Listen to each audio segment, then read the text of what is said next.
The world is defined by the absence of heat, a vast and silent canvas where the darkness holds the weight of the earth. It is a place of deep, heavy blues and charcoal grays, where the light struggles to exist against the overwhelming pressure of the winter night. Here, in the quiet hours long before the dawn, the silence is a physical thing, a thick blanket that covers every surface, every object, every thought. It is the hour when the frost is most alive, creeping across the window panes in intricate, fern-like patterns that catch the faintest glimmers of the moon. The room is small, a box of rough-hewn timber sketched in darkness, standing alone against the vastness of the frozen valley outside. The air inside is still, so still that dust motes hang suspended, frozen in their slow drift, visible only when they catch the dying embers' glow from the hearth. There is no sound but the wind, a low, constant hum that vibrates against the thick logs of the walls, a sound like a bow drawn slowly across the deepest string of a cello, endless and mournful. The cold here is not a sudden sharp thing. It is a slow, crushing presence. It settles into the corners of the room like a heavy sediment.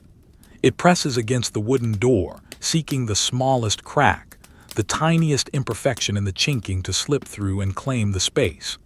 It is a cold that smells of old snow and iron, a scent that is clean and sharp and devoid of life. In the center of the room, the hearth holds a bed of ash, gray and soft as pulverized slate. Buried deep within that gray landscape is a single pulse of red, a heartbeat of heat that refuses to be extinguished.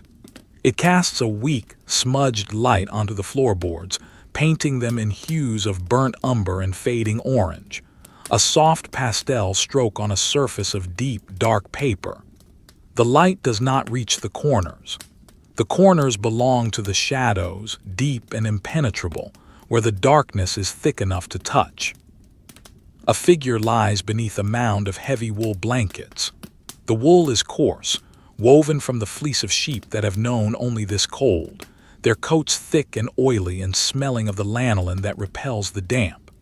The blankets are piled high, layer upon layer of gray and brown, a topographical map of warmth in a landscape of freeze. The sleeper does not move. To move would be to break the seal of warmth, to invite the air that hovers above the bed, waiting like a predator. The breathing is slow, rhythmic, shallow.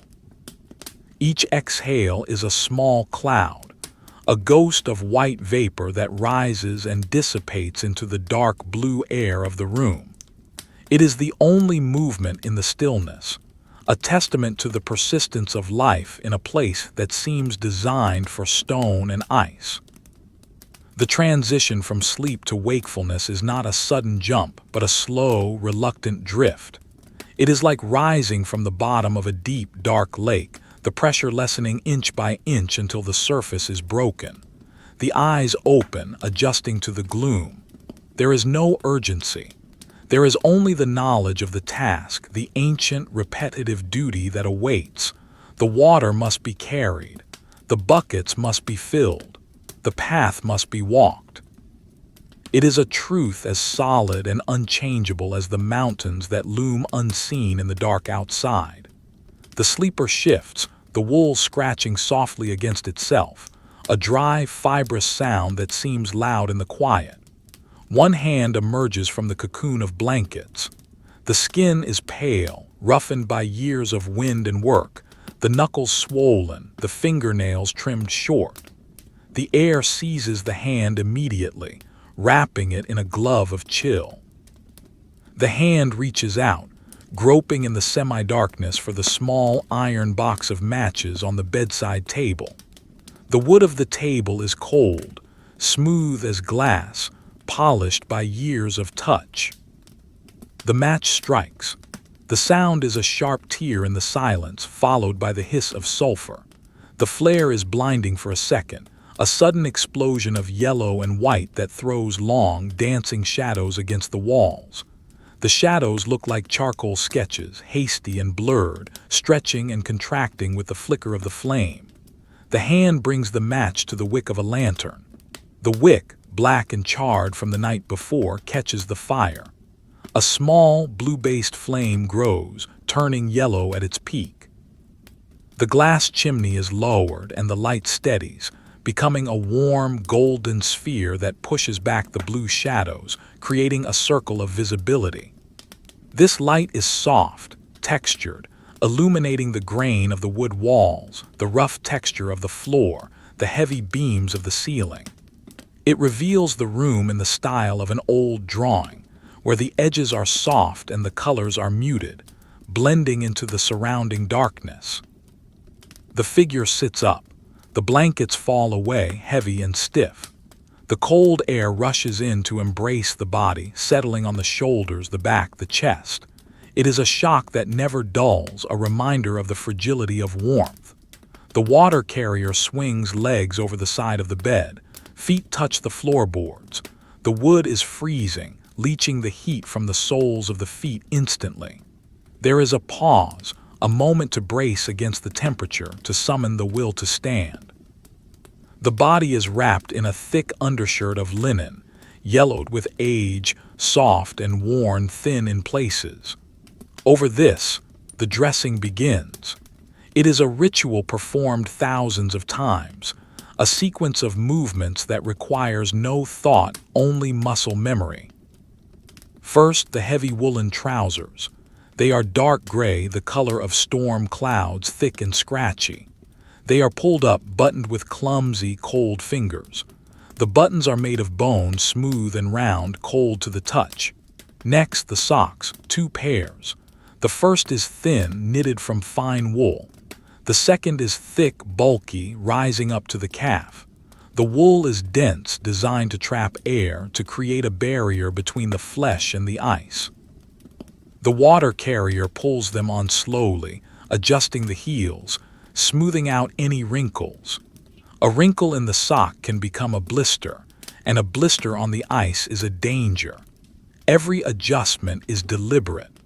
The light from the lantern casts a warm glow on the wool, highlighting the individual fibers, making them look like a tangled forest of golden thread. Then the boots. They sit by the hearth, stiff with the memory of yesterday's frost. They are made of thick leather, dark brown, almost black in the low light. The leather is creased and scarred, bearing the history of sharp stones and jagged ice. The carrier reaches for them. The leather resists. It is hard, unyielding.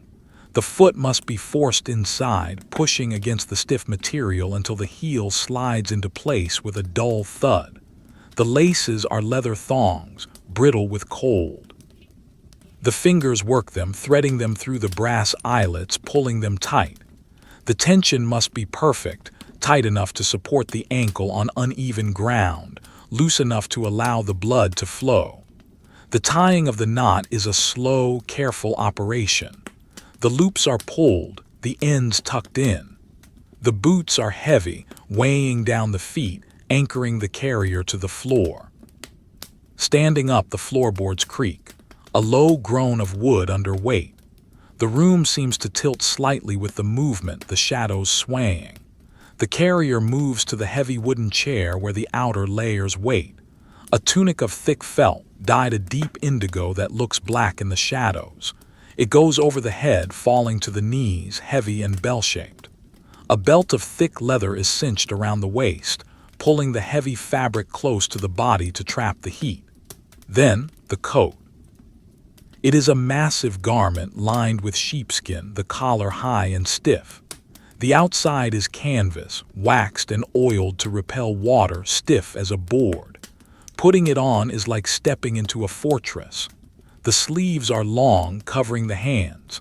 The weight of it settles on the shoulders, a familiar burden. The collar is turned up, framing the face, protecting the neck from the drafts.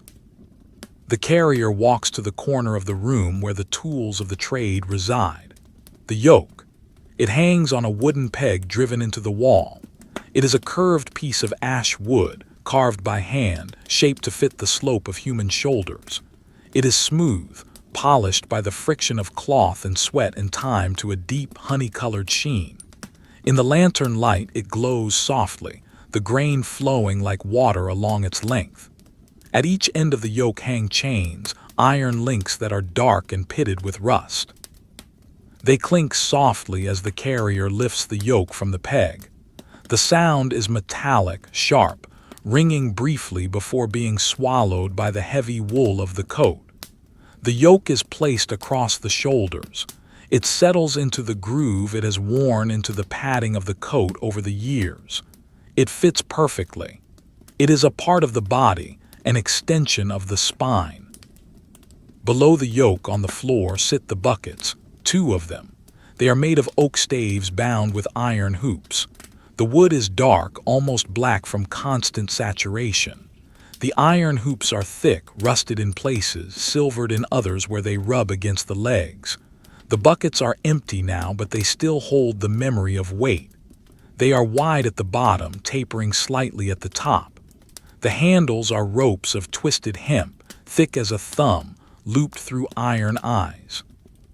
The carrier bends down, the heavy coat crinkling and shifting like a shifting tectonic plate.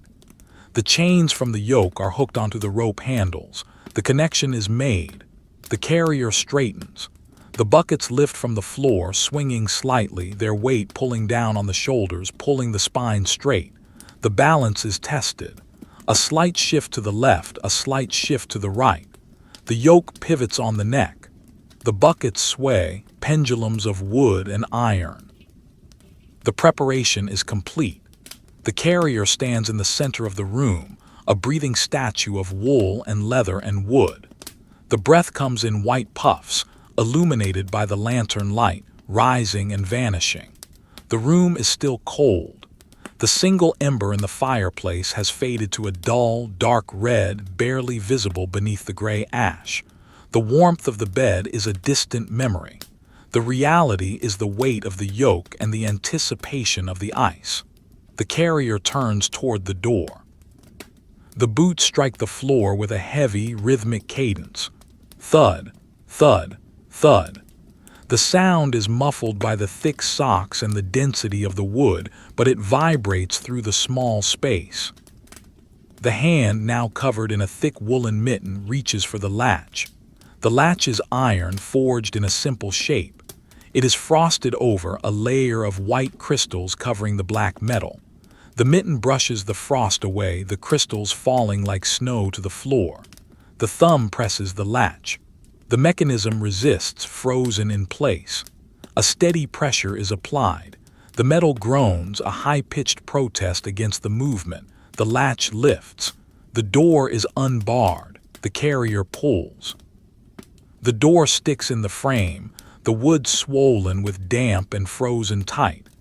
A shoulder is leaned against it, a gentle shove. The seal of ice breaks with a crack that sounds like a gunshot in the quiet room. The door swings inward. The world outside rushes in. It does not rush in with wind, for the night is strangely still, but it rushes in with a presence. The temperature drops instantly, the air in the room replaced by the atmosphere of the deep freeze. It is a dry, sharp cold that stings the eyes and tightens the skin of the face. The darkness outside is absolute, save for the faint, ghostly illumination of the snow that covers the ground. The snow reflects the starlight, creating a landscape of monochrome blue and gray, a negative image of the day. The lantern light spills out through the open door, cutting a rectangle of gold into the blue snow. It reveals the texture of the drift that has piled up against the step, the individual crystals sparkling like crushed diamonds, the sweeping curves of the wind-sculpted powder. The carrier steps out. The boot sinks into the snow on the step, the dry powder crunching softly. The second boot follows. The door is pulled shut behind, the latch falling back into place with a clack. Now the carrier is alone in the vastness.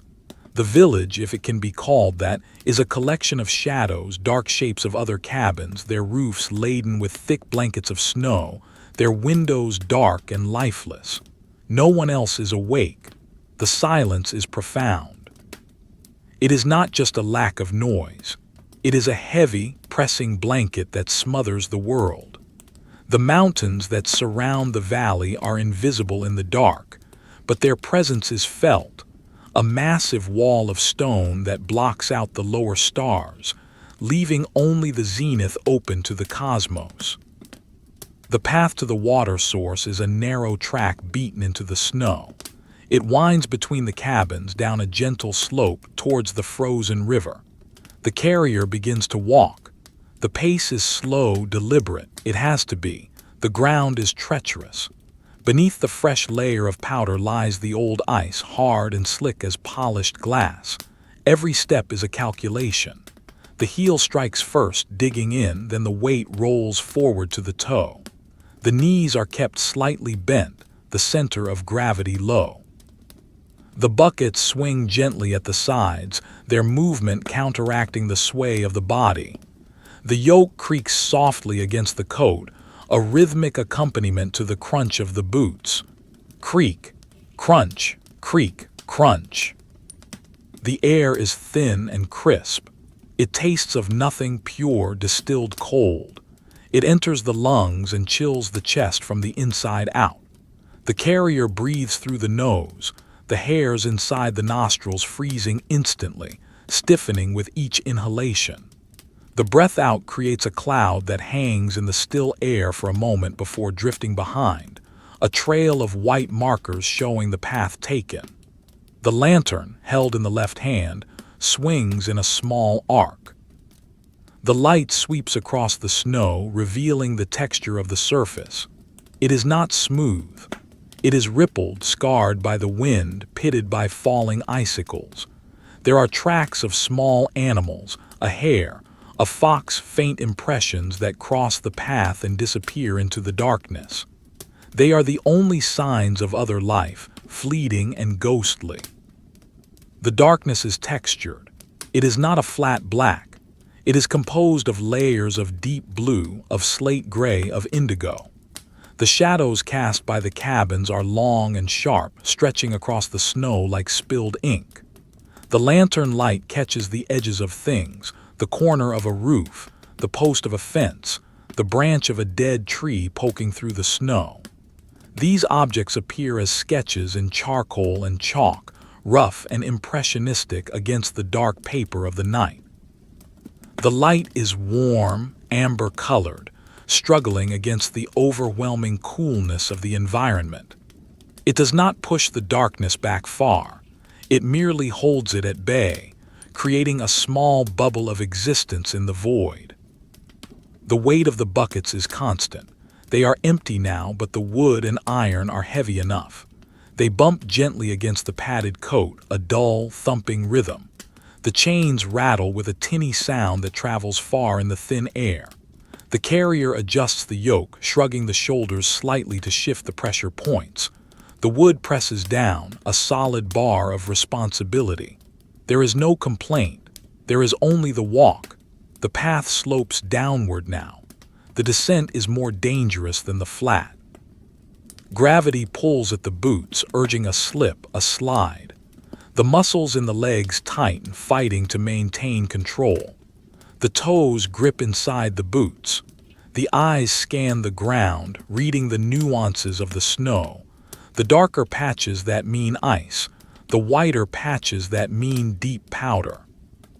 To the right, a wooden fence runs alongside the path.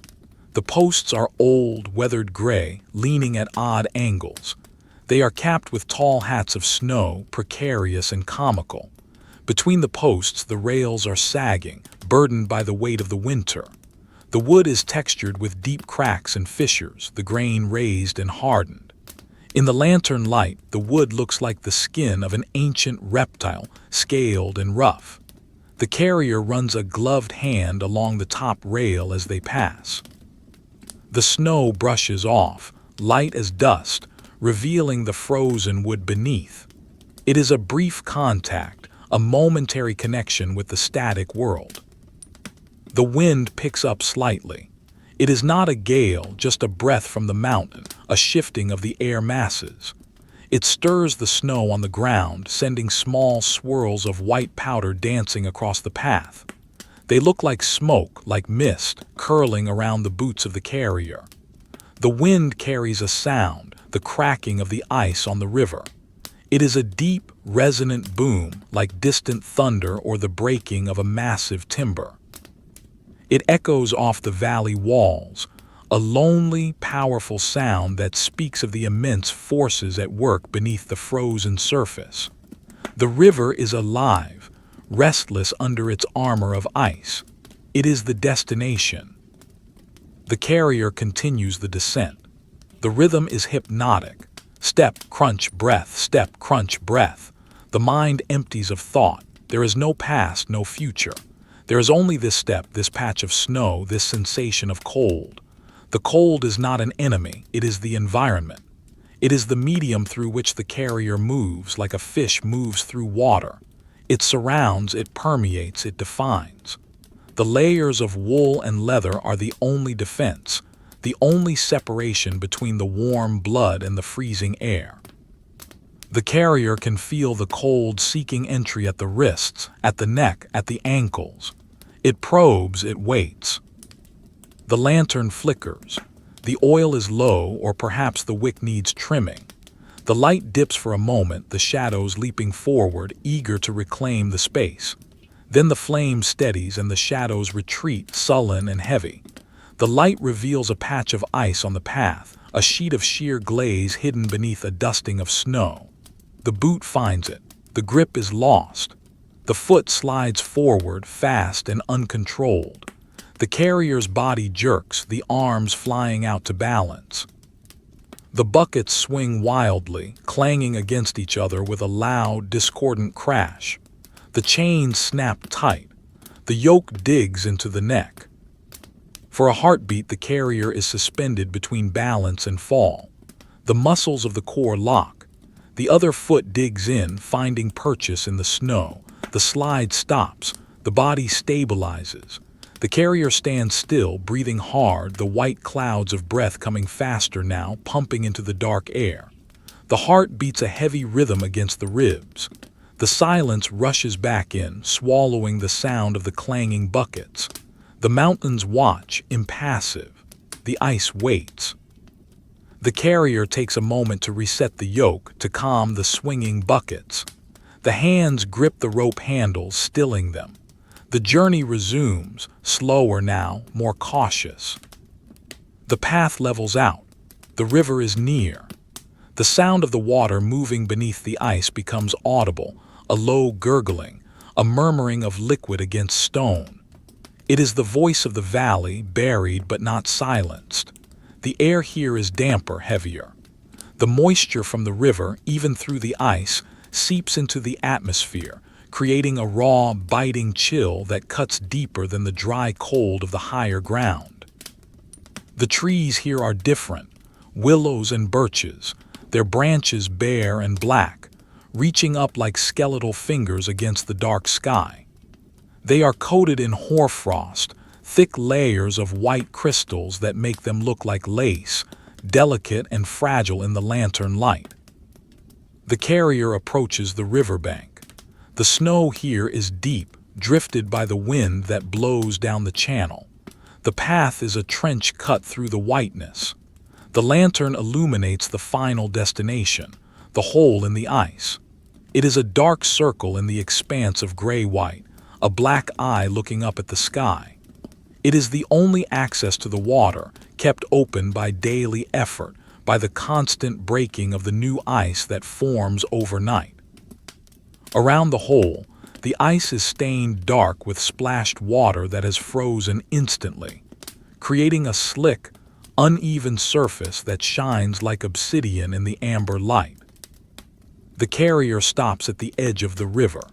The boots stand on the solid ice, the ground shifting from the crunch of snow to the hard, unyielding solidity of the frozen flow.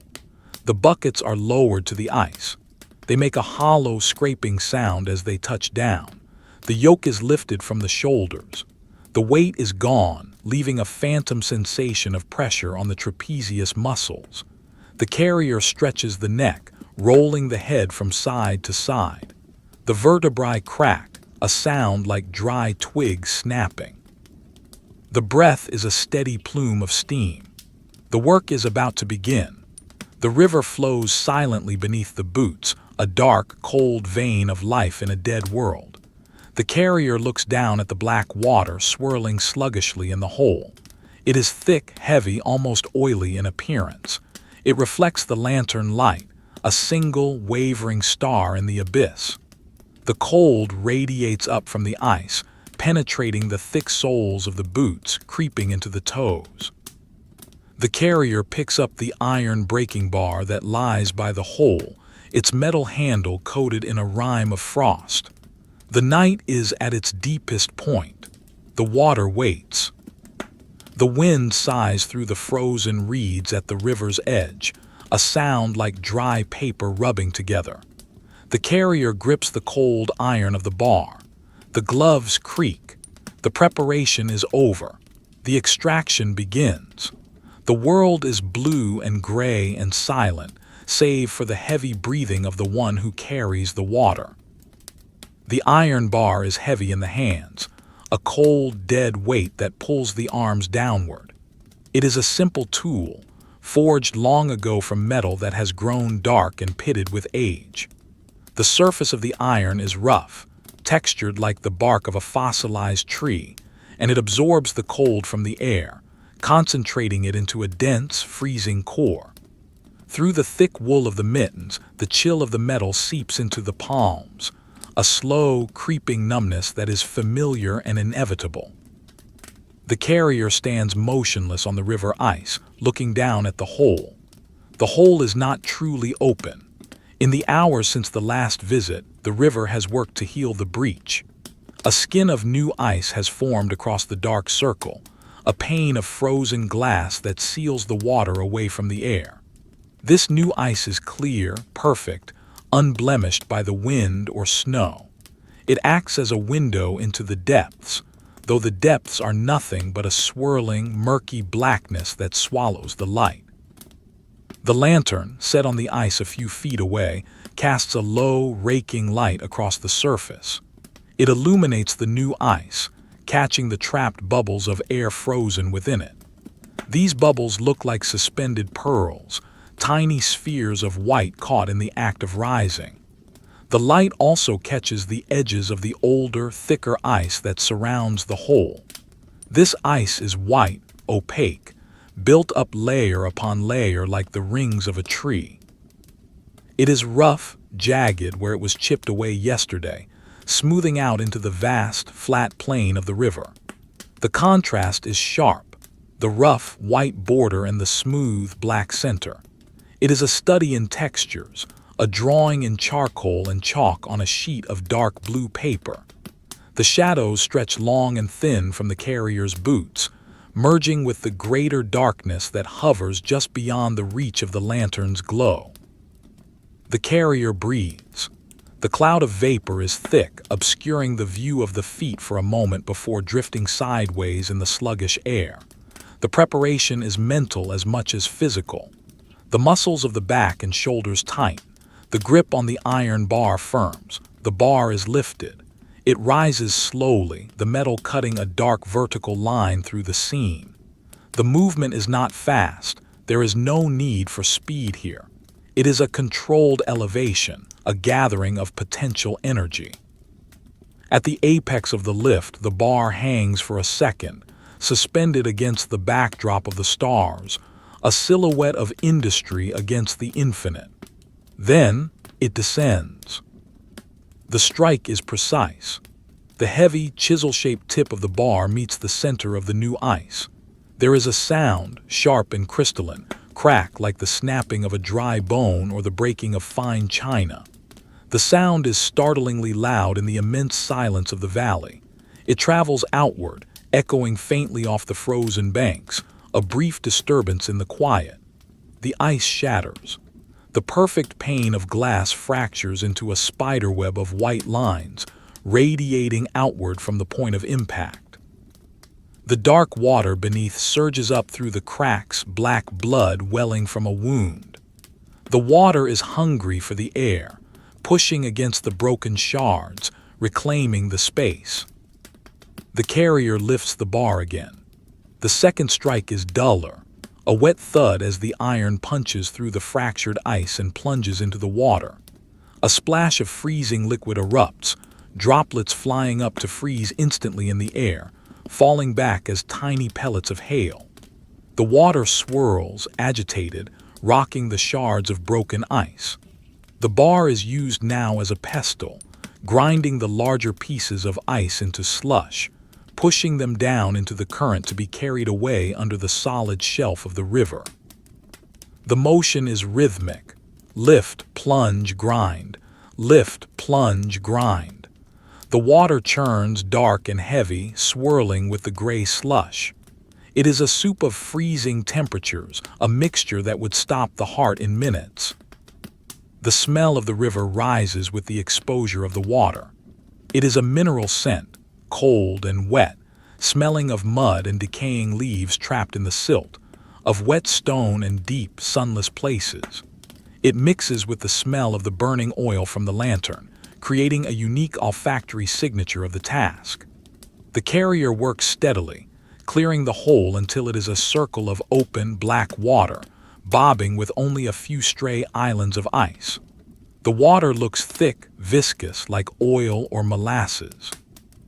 It reflects the lantern flame not as a steady light, but as a dancing, fragmented glimmer that rides the ripples, breaking apart and reforming with the movement of the current. The breaking bar is withdrawn. It is dripping wet. The water on the metal freezes almost instantly as it meets the air, turning the dark iron into a glazed white rod. The carrier lays the bar down on the snow-covered ice, careful to place it where it will not slide. The sound of metal on ice is a hollow clatter, deadened by the layer of frost. The hands are released from the grip, the fingers flexing inside the mittens to restore circulation. The blood moves sluggishly, fighting the cold that has leached into the extremities. Now the buckets. The carrier turns to the two wooden vessels waiting on the ice. They are silent, expectant. The wood of the staves is dark, stained by years of water, the grain raised and hardened. The iron hoops are cold bands of compression. The carrier bends at the waist, the heavy sheepskin coat bunching and stiffening. The gloves grasp the rope handle of the first bucket. The rope is rough, frozen stiff in a curved shape from its last position. It resists the hand, scratching against the wool of the mitten. The bucket is lifted. It is light now, empty, a hollow shell, but it carries the promise of weight.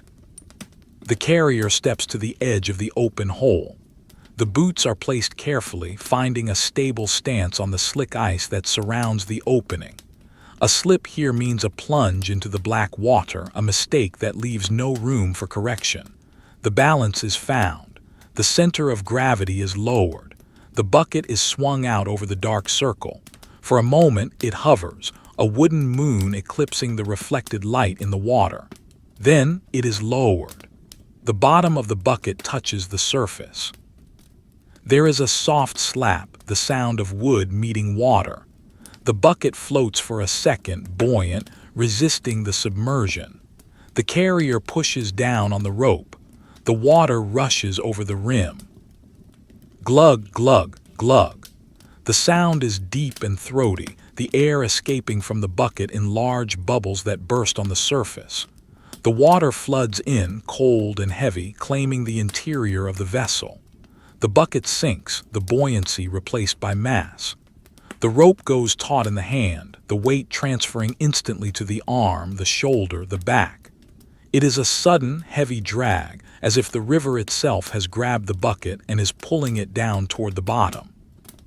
The carrier holds firm, the muscles locking against the pull. The bucket is full. It hangs in the water, invisible beneath the surface, a heavy pendulum swinging in the current. The lift begins. It is a slow, steady pull. The rope strains, the fibers groaning softly against each other. The bucket breaks the surface.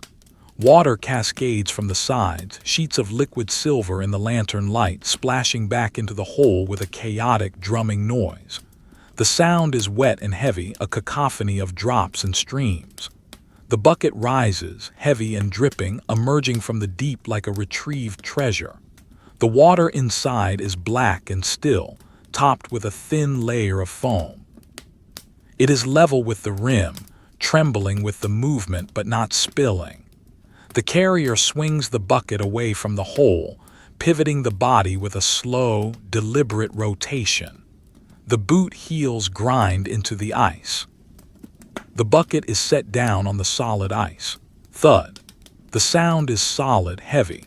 The water inside sloshes once, a wave climbing the side of the stave and lapping over the edge, spilling onto the ice where it spreads and begins to freeze immediately.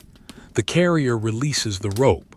The handle falls against the side of the bucket with a dull knock. One done. The cold air attacks the wet rope instantly, stiffening the fibers, locking them into their new shape. The water on the side of the bucket turns to glaze, sealing the wood in a transparent varnish. The process repeats. The body turns back to the hole. The second bucket is grasped. The movement is identical, a mirror image of the first. The bend, the lift, the hover, the submersion. The sound of the filling is the same. The deep, rhythmic glugging, the escape of the air, the intake of the load. The river gives up its water reluctantly, the weight always a surprise, always heavier than remembered. The second bucket is pulled up, the water streaming from its flanks, the rope biting into the padded shoulder of the coat through the tension in the arm. It is set down beside the first. Thud.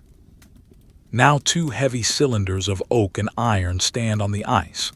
They are full, dark, and imposing. They contain the essence of the river, captured and contained. The water inside is dark, reflecting nothing but the void above.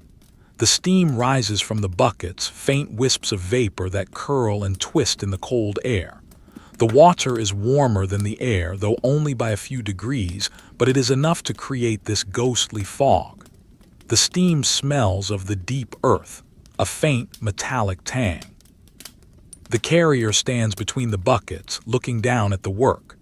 The breath comes heavier now, the exertion of the lift demanding more oxygen. The white clouds of exhalation are larger, more frequent. They drift over the buckets, mingling with the steam from the water, creating a small, localized weather system of fog and frost. The cold is biting harder now that the movement has stopped.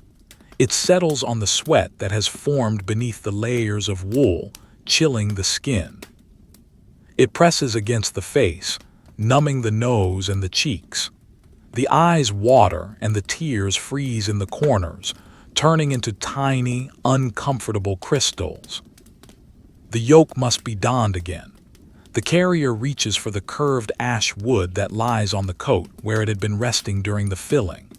No, it was on the ice, mistake of memory, it was placed on the coat or perhaps hung. No, it was laid across the coat. The carrier adjusts the coat, shrugging to settle the layers. The yoke is taken in hand. It is cold, smooth. It is lifted high over the head and brought down to rest across the shoulders. It settles into the familiar groove, the wood mating with the wool. The chains dangle empty at the sides, clinking softly. The sound is delicate, like wind chimes in a gentle breeze, a stark contrast to the heavy, industrial sounds of the breaking bar and the buckets. The attachment requires precision. The carrier squats down, bending the knees deep, keeping the back straight. This is the water carrier's squat, a posture learned over decades. To bend at the waist would be to invite ruin, to strain the spine beyond its limits. The descent is slow, the knees popping, the heavy coat folding and crinkling like parchment. The chains are guided to the rope handles. The iron hooks are cold, biting. The carrier fumbles slightly with the thick mittens, the dexterity compromised by the cold. The hook finds the eye of the rope. It clicks into place, one side connected. The weight of the yoke is unbalanced now, pulling down on one side. The carrier must maintain the squat, holding the tension, shifting the body to the other side. The second hook is guided. The rope is stiff with ice, the loop narrowed. The hook pushes through, scraping against the frozen hemp. It catches, click. Both sides are secured. The carrier is now tethered to the weight, chained to the burden. The buckets sit on the ice, anchored by gravity. The yoke sits on the shoulders, waiting for the lift. The chain is slack, a curve of rusted iron hanging between the wood and the water. The preparation for the lift is a moment of stillness. The carrier closes the eyes for a second. The darkness behind the eyelids is a relief from the strain of seeing in the gloom. The sound of the wind is louder now, a low moan that sweeps down the river channel, rustling the dead reeds and whistling through the bare branches of the willows.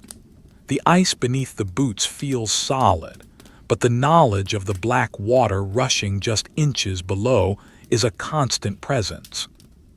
The river is a living thing, indifferent to the struggle on its surface. It flows on, ancient and unending, carrying the melted snow of the mountains to the distant sea. The eyes open. The gaze is fixed on the horizon, or where the horizon would be if the darkness allowed it. The neck is straightened. The hands grip the chains halfway down their length to stabilize the load. The breath is held. The diaphragm tightens. The legs drive downward, pushing against the ice. The boots hold their grip. The body rises. The chains snap taut. The slack vanishes in an instant. The weight of the buckets hits the shoulders with a jolt. It is a crushing sensation, a sudden compression of the spine. The wood of the yoke digs into the padding of the coat. The buckets leave the ice. They swing inward, seeking the center, seeking to collide with the legs. The carrier anticipates this. The arms push the chains outward, guiding the buckets, keeping them wide. The rise continues until the legs are straight, the knees locked. The carrier stands. The full weight of the water is now borne by the body. The earth pulls down on the buckets pull down on the yoke pushes down on the skeleton. Every joint, every vertebra, every muscle is engaged in the act of resistance. The buckets sway gently, creating a rhythmic shifting of the weight from left to right, a slow, oceanic motion. The water inside sloshes, a muffled, heavy sound. The carrier adjusts the stance, widening the feet to accommodate the load. The center of gravity has shifted. It is lower now, distributed between the swinging vessels. The lantern still sits on the ice. It must be retrieved. This is the most difficult part of the maneuver. To bend down with the full buckets is impossible. The carrier must lower the body again, using the legs, keeping the torso vertical. It is a deep, controlled plie. The knees bend, the thighs burn. The buckets lower towards the ice but do not touch it. The left hand releases the chain and reaches down. The fingers grasp the wire handle of the lantern. The lift is reversed. The legs push up again. The breath explodes from the lungs in a sharp hiss. The carrier stands tall once more, the lantern swinging in the left hand, the buckets balanced on the yoke. The return journey awaits. The path back is uphill. The snow is slippery. The wind is against the face. The carrier takes the first step. The boot crunches into the snow. The buckets swing. The water ripples. The journey is a cycle, a loop of empty and full, of descent and ascent. The river is left behind, the black hole staring up at the sky, already beginning to freeze over again. The cold is a physical weight, adding to the burden of the water. The darkness wraps around the figure, a heavy cloak of blue and gray. The light of the lantern bobs and sways, a lonely beacon in the vast, frozen night. The walk is different now. It is heavier, more planted. The stride is shorter. The momentum of the buckets must be managed. If they swing too much, they will pull the carrier off balance. If they swing too little, the dead weight is harder to bear. There is a sweet spot, a resonance, where the swing of the buckets matches the stride of the legs. Left foot, right bucket swings forward. Right foot, left bucket swings forward. It is a dance of physics, a harmony of motion. The chains creak, creak, creak, creak, a rhythmic complaint of metal under stress. The path winds away from the river back into the trees. The willows cast skeletal shadows that dance across the snow, reaching out to snag the boots. The frost on the branches sparkles in the passing light, momentary stars that flare and die as the lantern moves on. The air is filled with the sound of the carrier's breathing, heavy, labored, rhythmic. In, out, in, out. The steam trails over the shoulder, mixing with the darkness. The cold is absolute. It is not just a temperature.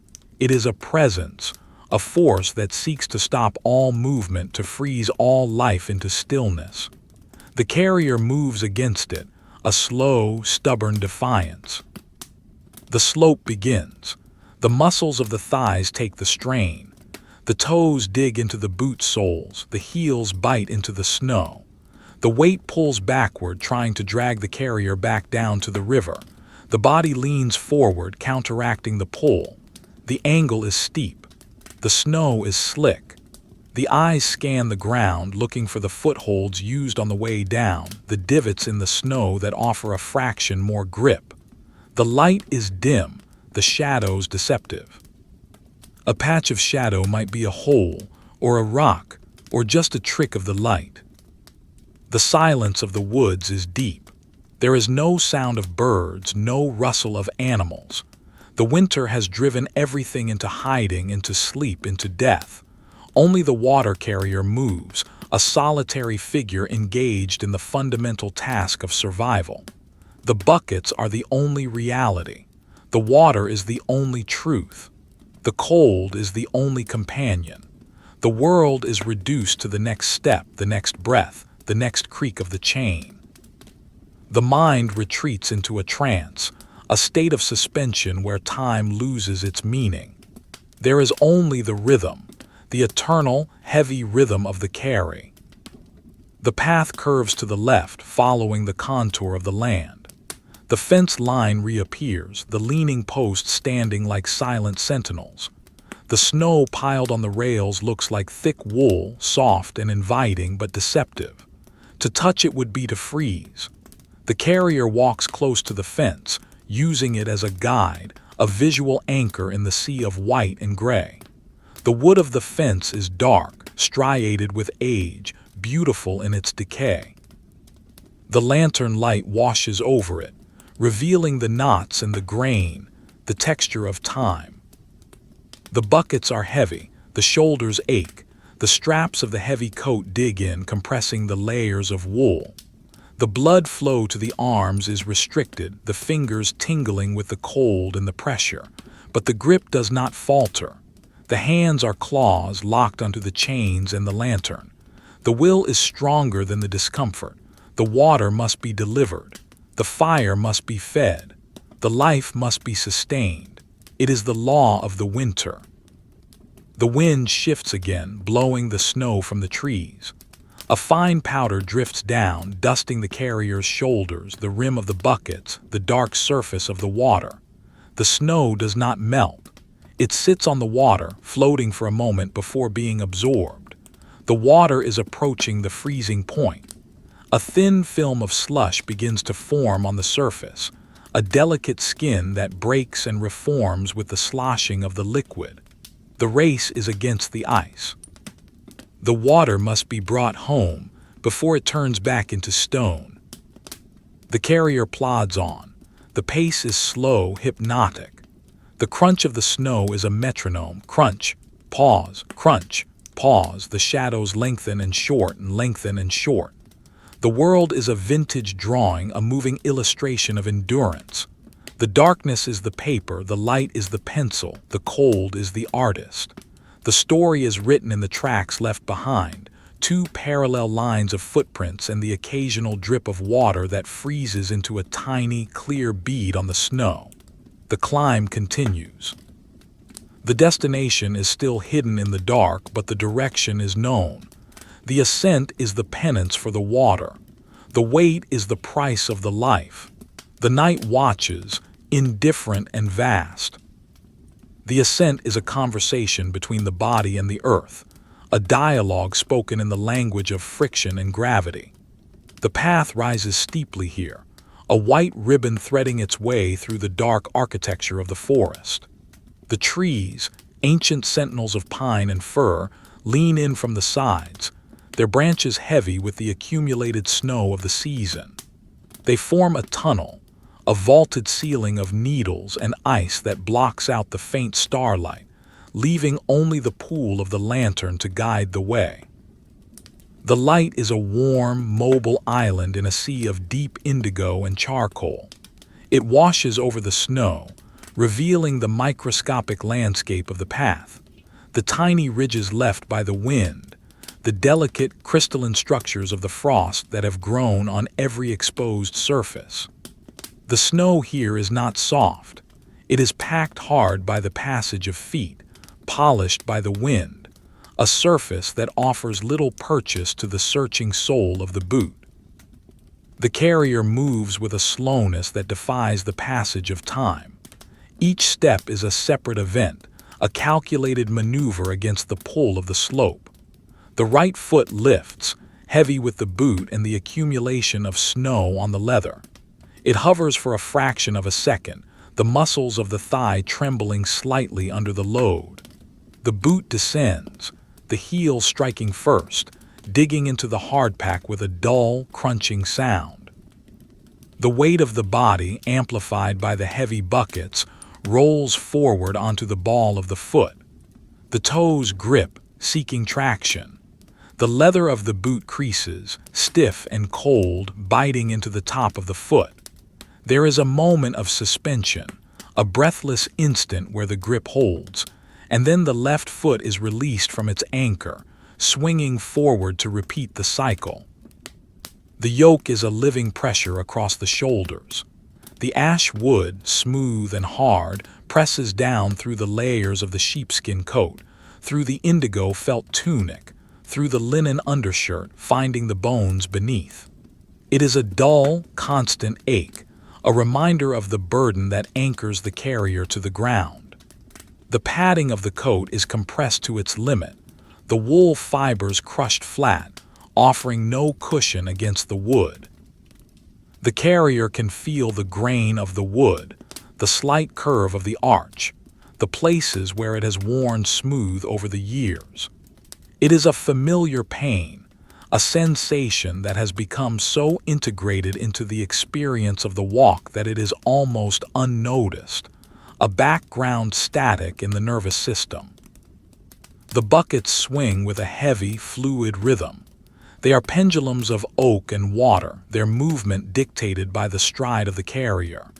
As the left leg moves forward, the right bucket swings back, the chain creaking against the hook.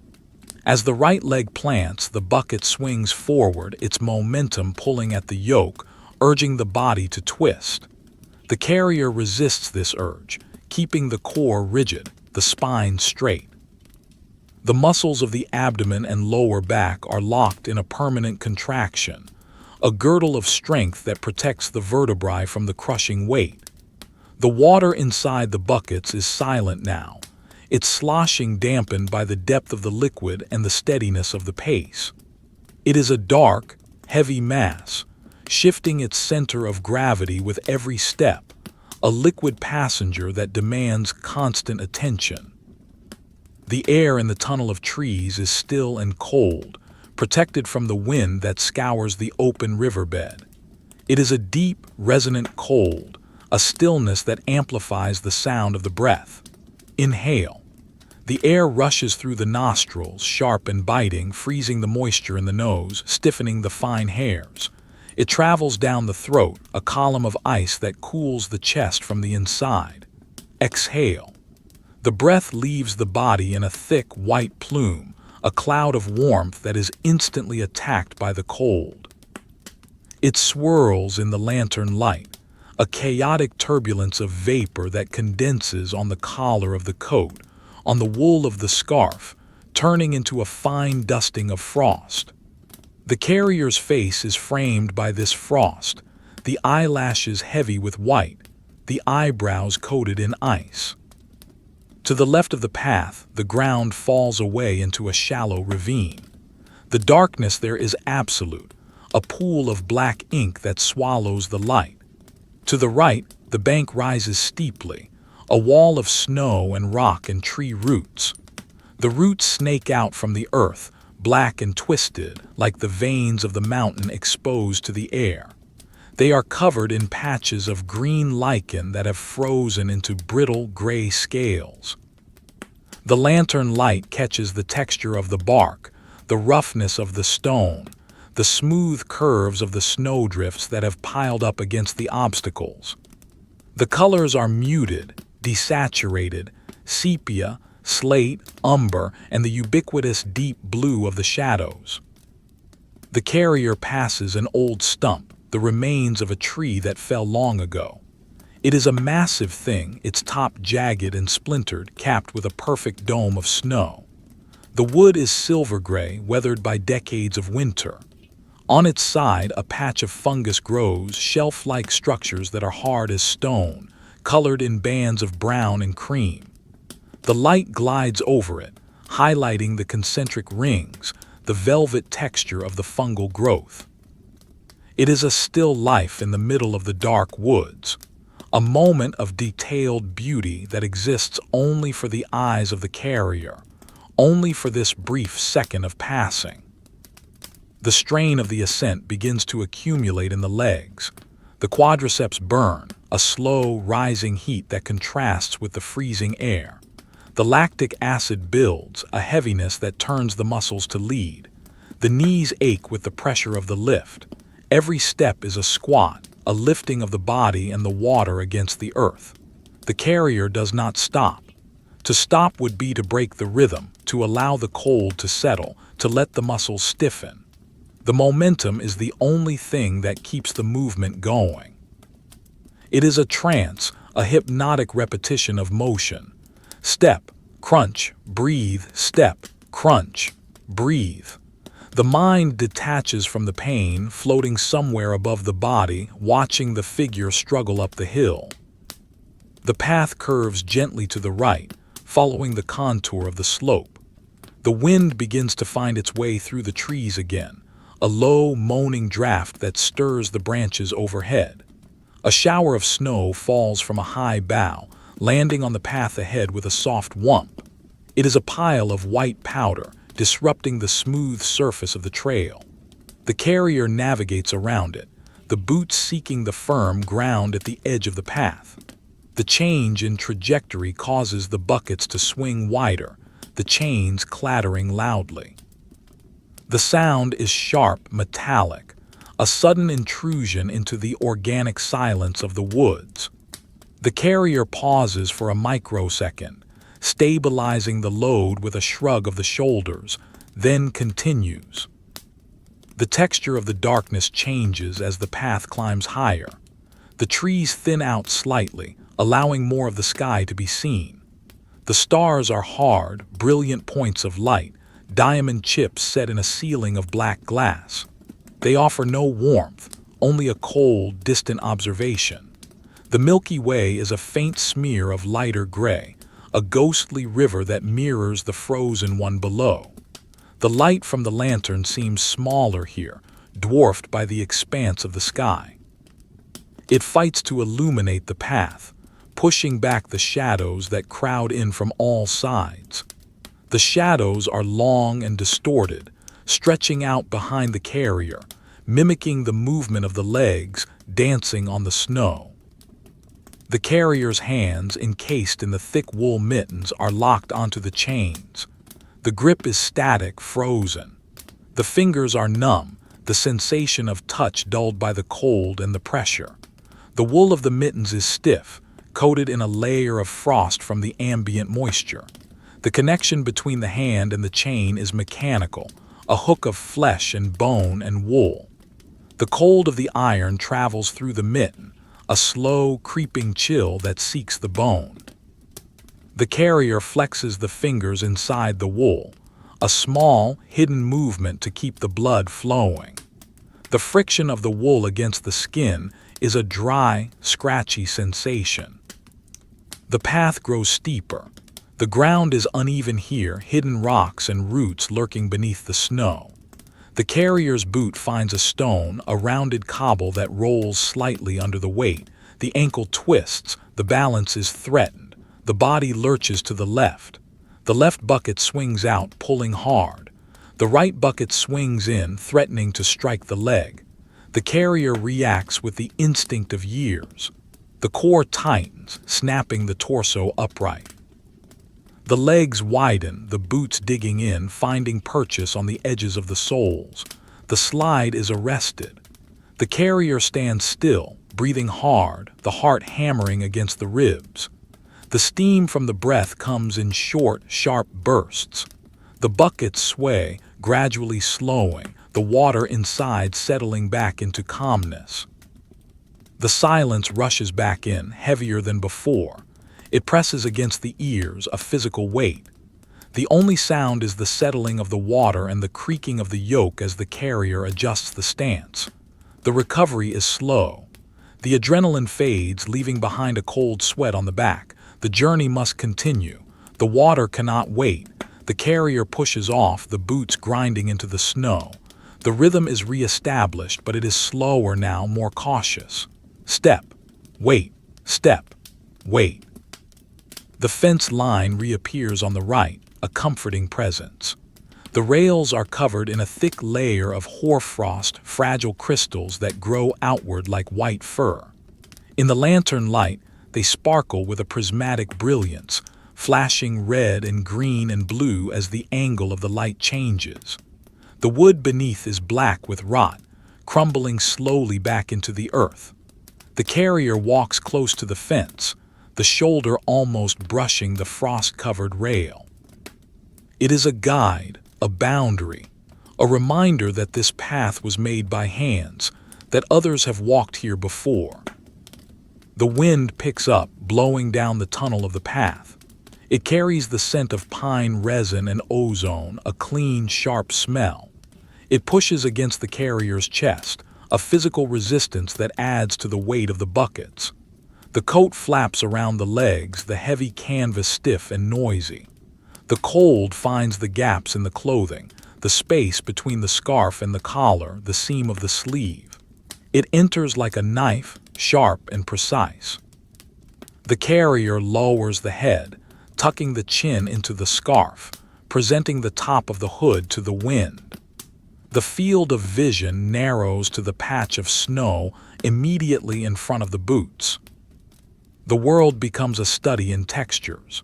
The rough weave of the wool scarf against the cheek, the smooth, cold slide of the inner lining of the coat, the gritty crunch of the snow, the slick, oily feel of the handle of the lantern, the dull, aching pressure of the yoke, the sharp, biting cold on the exposed skin of the face. These sensations are the only reality. The village, the fire, the bed, these are abstract concepts, distant and unreal. The only truth is the climb. Snow on the path changes character. It becomes deeper, drifted by the wind. The boots sink in, the snow rising over the instep. This requires a different technique, a high step, lifting the knee to clear the drift, then planting the foot straight down. It uses more energy, burns more fuel. The carrier's breath becomes a ragged sound, a wheezing in the quiet woods. The condensation on the scarf turns to ice, a solid crust that chafes the skin. The beard, if there were one visible, would be a mask of white. The eyelashes stick together, freezing shut if the eyes are closed for too long. A branch heavy with snow hangs low over the path. The carrier sees it too late. The top of the yoke strikes the branch. Thwack. The sound is dull, muffled. The impact sends a shower of snow cascading down. It lands on the carrier's head, on the shoulders, sliding down the neck, finding the gap in the collar. It is a shock of cold, wet, and sudden. The snow melts against the warm skin of the neck, trickling down the spine in icy rivulets. The carrier shudders, a reflexive spasm that shakes the buckets. The water sloshes, a wave lapping over the rim of the left bucket. A splash of water hits the snow, turning the white to gray, freezing instantly into a patch of slick ice. The carrier stops.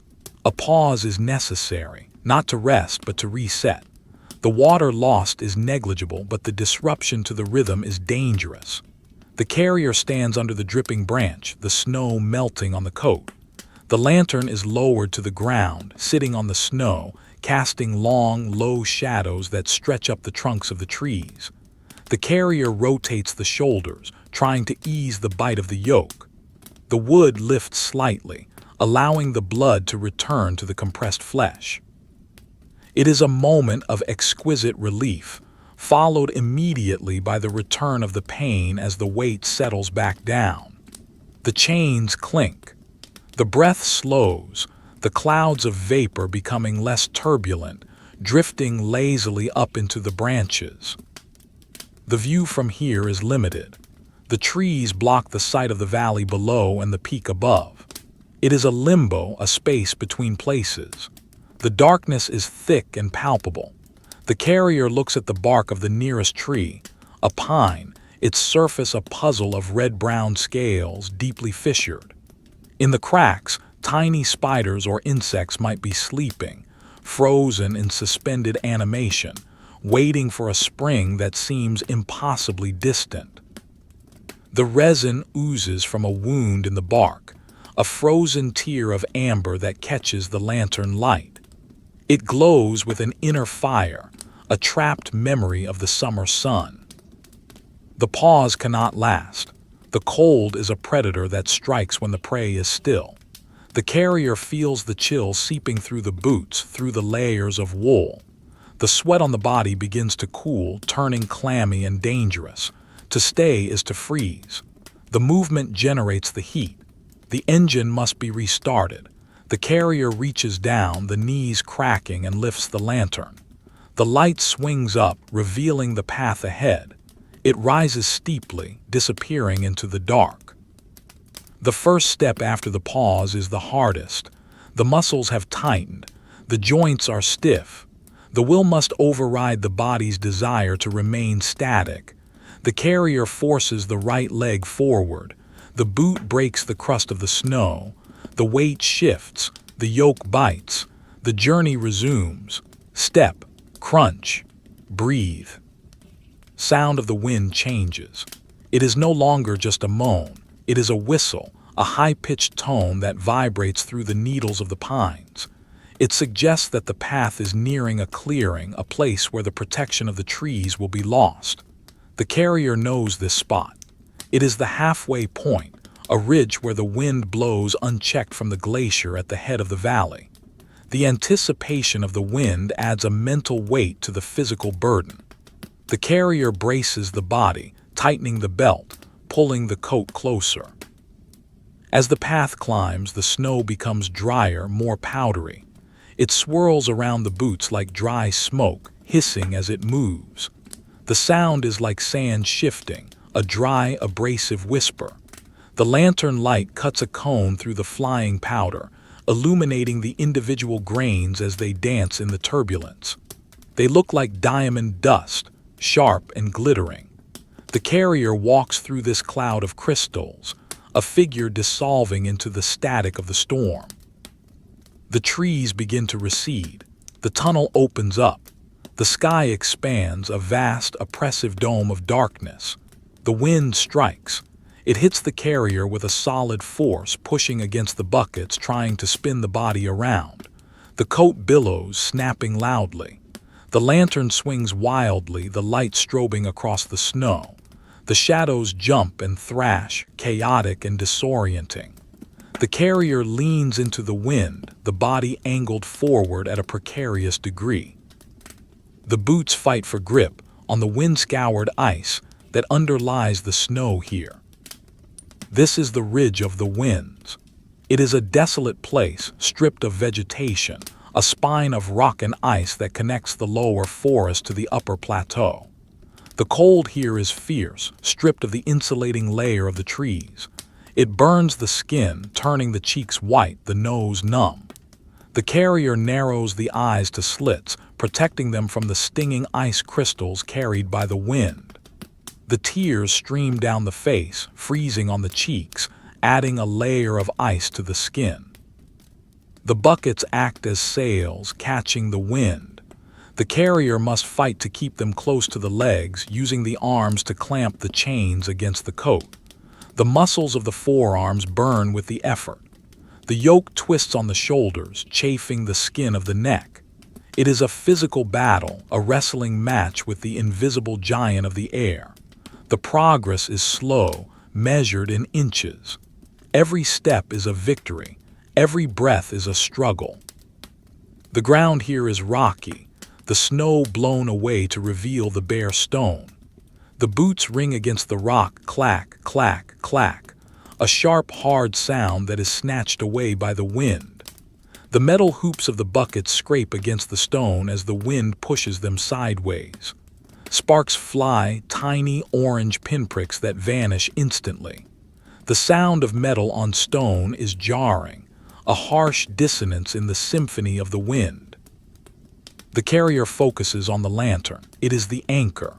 The flame inside dances frantically, threatened by the drafts that force their way into the glass chimney. It flickers, dims, flares up again. If the light goes out, the darkness will be total. The carrier shields the lantern with the body, turning slightly to block the wind. The light stabilizes. It reveals the edge of the ridge, a sharp drop-off into the black void of the valley floor. The path is narrow here, perilously close to the edge. One misstep, one strong gust, and the carrier would fall, tumbling down the slope with the water and the wood. The fear is there, a cold knot in the stomach, but it is distant, suppressed by the routine. The carrier knows the path. The feet know where to step. The memory of the muscles is older than the fear. The body moves automatically, adjusting to the wind, correcting the balance, finding the safe path. The mind is blank, a white noise of endurance. The ridge seems endless. The darkness stretches out ahead unbroken, but there are landmarks visible only to those who know where to look. A large boulder shaped like a sleeping bear looms on the left. It is covered in ice, a smooth, glistening carapace that reflects the lantern light. The carrier passes it, the shoulder brushing against the ice. It is a milestone. The worst of the wind is here at the bare rock. Beyond it, the path dips slightly, finding shelter again. The carrier pushes past the boulder. The wind screams, a final crescendo of fury, and then, as the path descends into the hollow, it drops away. The sudden silence is shocking. The roaring stops, replaced by the soft sighing of the wind in the rocks above. The carrier stumbles slightly in the sudden calm, the resistance gone. The buckets swing freely again. The breath comes in deep, heaving gasps. The shelter of the hollow is a sanctuary. Here the snow is deep again, soft and undisturbed. The path is a trench. The carrier slows, allowing the heart rate to drop. The legs are trembling. The shoulders are screaming, but the water is still safe. The buckets are still full. The light is still burning. The carrier stands in the hollow, surrounded by the dark shapes of the rocks, a solitary figure in a frozen landscape. The steam rises from the body, a pillar of white against the black sky. The ascent is half done. The village is closer. The fire is waiting. The carrier adjusts the yoke one last time, shifting the wood a fraction of an inch to find a new patch of skin to compress. The chains rattle. The boots lift. The journey continues, one step at a time, into the heart of the winter night. The hollow is a bowl of silence, a depression in the earth where the wind passes overhead, leaving the air within stagnant and heavy. It is a place where the cold collects like water, pooling at the bottom, growing denser and more opaque with every hour of the night. The carrier moves into this submerged atmosphere, the transition marked by a sudden cessation of the wind's roar and the onset of a profound, ringing quiet. Here the snow lies thick and undisturbed, a soft, treacherous blanket that hides the contours of the ground. It is not the hard-packed trail of the slope nor the scoured rock of the ridge. It is deep powder, loose and granular, shifting underfoot like dry sand. The visual landscape shifts. The sharp, jagged lines of the windswept ridge are replaced by soft, undulating curves. The drifts here are rounded, pillowy forms that merge into one another, creating a topography of gentle swells and troughs. In the lantern light, they look like the frozen waves of a white sea, halted in mid-roll. The light casts long, distorted shadows across these mounds, turning the hollow into a landscape of high contrast, brilliant, glittering white on the crests, and deep, impenetrable indigo in the valleys between the drifts. The vintage quality of the scene is pronounced here. The snow has the texture of heavy, rough paper, the shadows the grain of soft charcoal rubbed into the surface. The carrier's gait must change. The rhythmic stride of the ascent is impossible here. The boots sink deep past the ankle, sometimes halfway to the knee. The snow offers no resistance, no pushback. It swallows the foot. To move is to wade. The leg must be lifted high, the knee drawn up toward the chest, the boot pulled free from the suction of the powder. Then it must be placed forward, searching for a bottom that may be inches or feet down. It is an exhausting, disjointed motion, a series of individual efforts rather than a continuous flow. The yoke rocks violently with each high step, the buckets swinging in erratic ellipses, the chains jerking against the hooks. The weight of the water feels doubled in this soft terrain. The lack of a solid surface means the muscles of the core must work harder to stabilize the load. The carrier creates a path through the virgin snow, a furrow of disrupted white.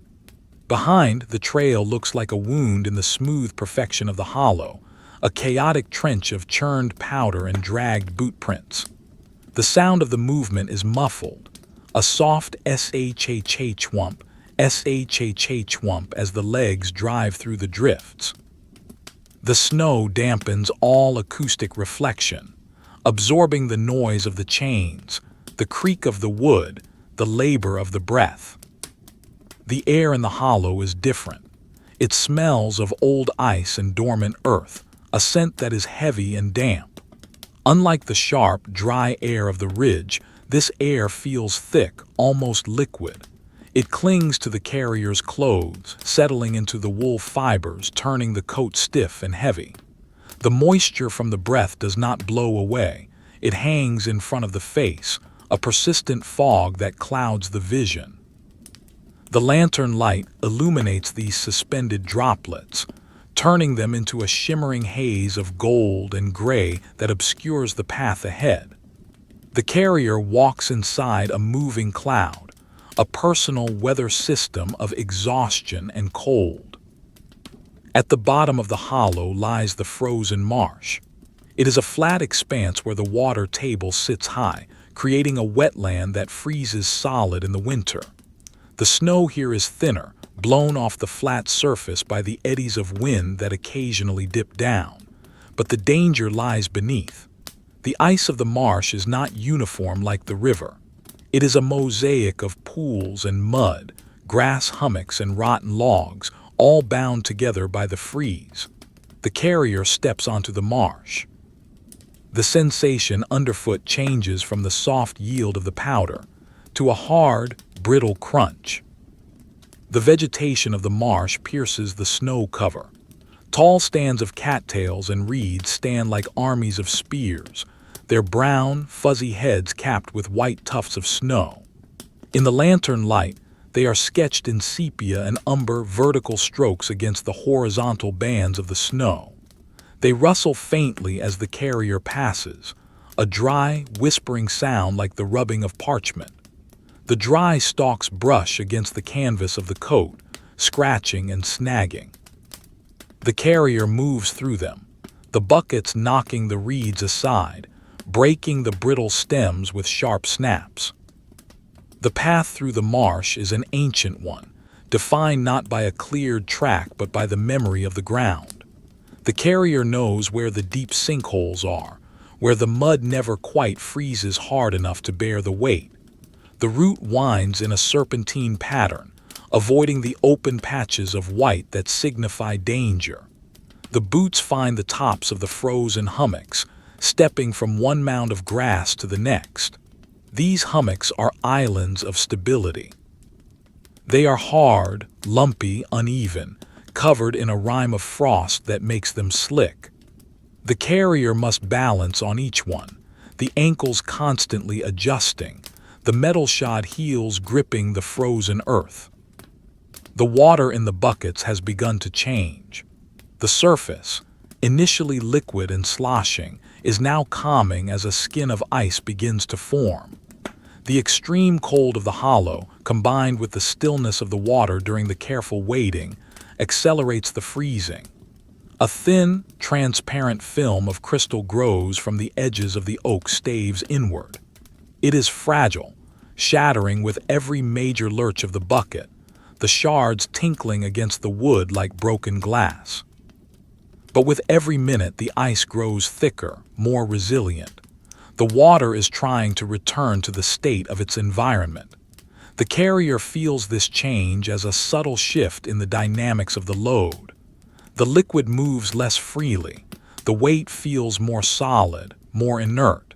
It is a dead weight now, a block of potential ice carried on the shoulders. The lantern is the only point of color in this desaturated world. The flame is a warm orange, burning steadily inside the glass. The oil sloshes in the reservoir, a golden liquid that feeds the light. The metal frame of the lantern casts geometric shadows that rotate and slide across the snow with the swing of the carrier's arm. The light catches the texture of the marsh grass, the serrated edges of the leaves, the hollow tubes of the broken stems. It reveals the tracks of a mouse that scurried between the hummocks, a tiny chain of prints that ends abruptly where the snow is unbroken. The fatigue is a rising tide. It starts in the feet, a dull ache in the arches and the toes, which are numb and cold. It travels up the calves, which are tight and hard as wood. It settles in the thighs, a burning sensation that flares with every step up onto a hummock. But the center of the pain is the shoulders. The yoke has become a part of the anatomy, a parasitic bone that presses down, crushing the trapezius, compressing the spine. The nerves in the neck are firing constantly, sending signals of distress that the brain has learned to ignore. The carrier shifts the neck, tilting the head to the side to stretch the muscles. A pop, loud and wet, echoes in the skull. The relief is non-existent. The weight remains. The carrier's hands are frozen into claws. The mittens are stiff, frozen into the shape of the chain links. The fingers inside are pale and senseless. To check if they still work, the carrier presses the thumb against the forefinger. The sensation is dull, distant, as if pressing through a thick layer of cotton. The cold has penetrated the wool, the leather, the skin. It is in the marrow now. The fear of dropping a bucket is a constant, low-level anxiety. If the grip fails, if the fingers uncurl, the bucket will fall. The water will spill, the journey will be for nothing, the fire will die. This thought is the fuel that keeps the hands locked. Above, the sky is a vast, indifferent dome. The hollow blocks out the horizon, making the sky feel higher, more remote. The stars are crisp, unblinking eyes. The constellation of Orion hangs overhead, the hunter frozen in his eternal pose. The carrier looks up for a brief second, the neck craning back. The movement creates a rush of dizziness, a momentary loss of equilibrium. The stars seem to spin. The carrier snaps the head back down, focusing on the ground, on the reality of the ice and the mud. The sky is too big, too cold.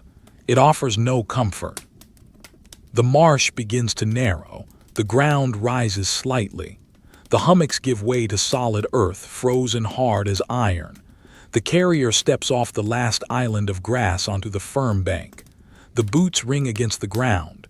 The change in surface is a relief. The stride can lengthen again. The rhythm can be reclaimed. Step, crunch, step, crunch. The sound is louder here, sharper. The silence of the hollow is left behind, replaced by the noise of the travel.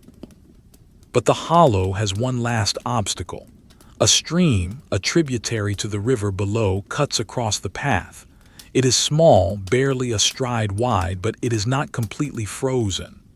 The water moves too fast here, tumbling over rocks, keeping the ice at bay. It is a black ribbon of noise in the quiet night, bubbling and gurgling. The banks are steep, slick with ice from the spray. The carrier must cross. There is a bridge. It is a single plank of rough-hewn timber laid across the gap years ago. It is covered in a mound of snow, rounded and treacherous. To walk across it with the buckets is to invite disaster. The carrier stops. The lantern is lowered, illuminating the plank. The wood is old, gray, rotting at the ends. The snow on top is undisturbed. The carrier tests the plank with one boot, scraping away the snow to reveal the wood. The wood is slick, coated in a layer of verglas, clear, invisible ice formed by the mist from the stream. The crossing requires a change in technique. The carrier cannot walk. The center of gravity is too high. The risk of a slip is 100%. The carrier shuffles. The feet are kept flat, sliding along the wood, never lifting. The body is crouched low, the knees bent deep. The buckets hang perilously close to the water, swinging gently just inches above the stream. The sound of the water is loud here, a rushing, energetic noise that mocks the slow, frozen pace of the human. The first foot slides out. The boot finds purchase on the wood. The weight shifts. The plank groans, a deep vibration that travels up the legs. It bends slightly in the middle, bowing under the load. The carrier pauses, waiting for the oscillation to stop. The second foot slides forward to meet the first. The shuffle continues, inch by inch. The dark water rushes below, black and cold. A slip would mean a twisted ankle, a broken leg, a drenching in freezing water. It would be the end. The carrier holds the breath. The focus is absolute. The world narrows down to the plank, the boots, the water. The lantern swings in the left hand, casting wild shadows that jump from the water to the bank. The light reflects off the rushing stream, creating flashes of brilliance that disorient the eye. The carrier closes the eyes for a second, relying on the feel of the wood through the boots. Slide. Stop. Slide. Stop. The far bank is reached. The boot touches the solid ground. The carrier steps off the plank. The relief is physical, a loosening of the chest. The breath is released in a long, shuddering sigh. The buckets are safe. The water is safe. The journey continues. Leaving the stream, the path begins to climb again. This is the transition out of the hollow. The ground slopes upward, leading toward the final plateau where the village sits. The trees reappear, but they are different here. These are old growth, massive trunks of spruce and hemlock that have stood for centuries. They are widely spaced, creating a pillared hall of darkness.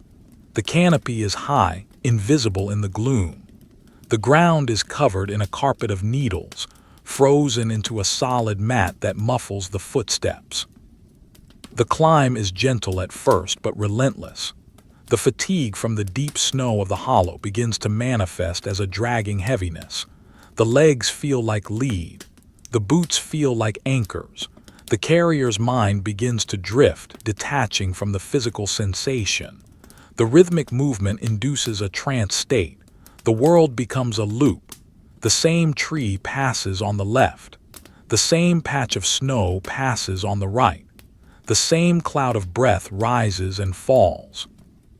Hallucinations of the periphery begin. The carrier sees movement in the corner of the eye, a shadow that detaches itself from a tree and follows, a flicker of light that isn't there. It is the mind playing tricks, trying to make sense of the sensory deprivation. The carrier ignores them. There is only the path. There is only the weight. The water is the anchor to reality. The pull of the yoke is the only thing that is definitely real. The lantern flickers again. The oil is getting lower. The flame is smaller now, a bead of light rather than a torch. The circle of visibility shrinks. The darkness presses in closer, eager to claim the space. The carrier adjusts the grip on the lantern, shaking it slightly to wet the wick. The flame flares up, pushing the dark back for a moment. The smell of the kerosene is strong, a chemical tang that cuts through the organic smells of the forest. The temperature continues to drop. It is the darkest hour just before the dawn, when the earth has lost all its heat and the sun is still too far away to promise warmth. The cold is a solid wall. It presses against the eyes, making them water. It presses against the lips, making them crack. The carrier licks the lips, a mistake. The saliva freezes instantly, gluing the lips together. A sharp pain as they tear apart. The taste of copper, blood, mixes with the cold air. The carrier walks past a large rock formation, a jumble of boulders that looks like a ruined castle in the dark. The rocks are covered in moss that hangs down in frozen stalactites. The light catches the tips of the moss, turning them into glittering chandeliers. The beauty is stark, cold, inhospitable. It is a museum of ice, perfect and dead. The sound of the buckets changes again. The ice on the surface of the water has thickened. Now, instead of a slosh, there is a dull thud click as the ice plate moves and hits the wooden sides. Thud click. Thud click. It is a new rhythm, a percussion instrument added to the symphony of the walk. The carrier adjusts the pace to match it, syncing the step with the sound of the freezing water. The path curves around the boulders and straightens out. The incline increases. The final ascent is beginning. The muscles, already exhausted, protest. The carrier leans forward, bringing the center of gravity over the toes. The back bends. The head bows. The posture is one of submission, of humble endurance. The carrier is a servant of the gravity, a beast of burden in human form. The wool of the coat is covered in a fine layer of frost now, transforming the dark canvas into a shimmering gray pelt. The carrier looks like a creature of the forest, a yeti or a spirit, blending into the frozen landscape. The boundary between the human and the environment is blurring. The cold is inside and outside. The silence is inside and outside. A gust of wind finds its way through the trees, stirring the branches high above. A dusting of snow falls, drifting down like stardust. It lands on the carrier's hood, on the shoulders, on the ice-covered water in the buckets. It adds a fraction of an ounce to the weight. Everything counts.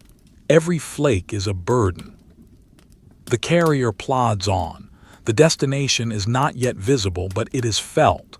The gradient of the ground tells the story. The air currents tell the story. The subtle shift in the smell of the air, faint, very faint traces of wood smoke from distant chimneys, tells the story. The village is there, sleeping, waiting for the water. The fire is waiting. The duty is not yet done. The legs move.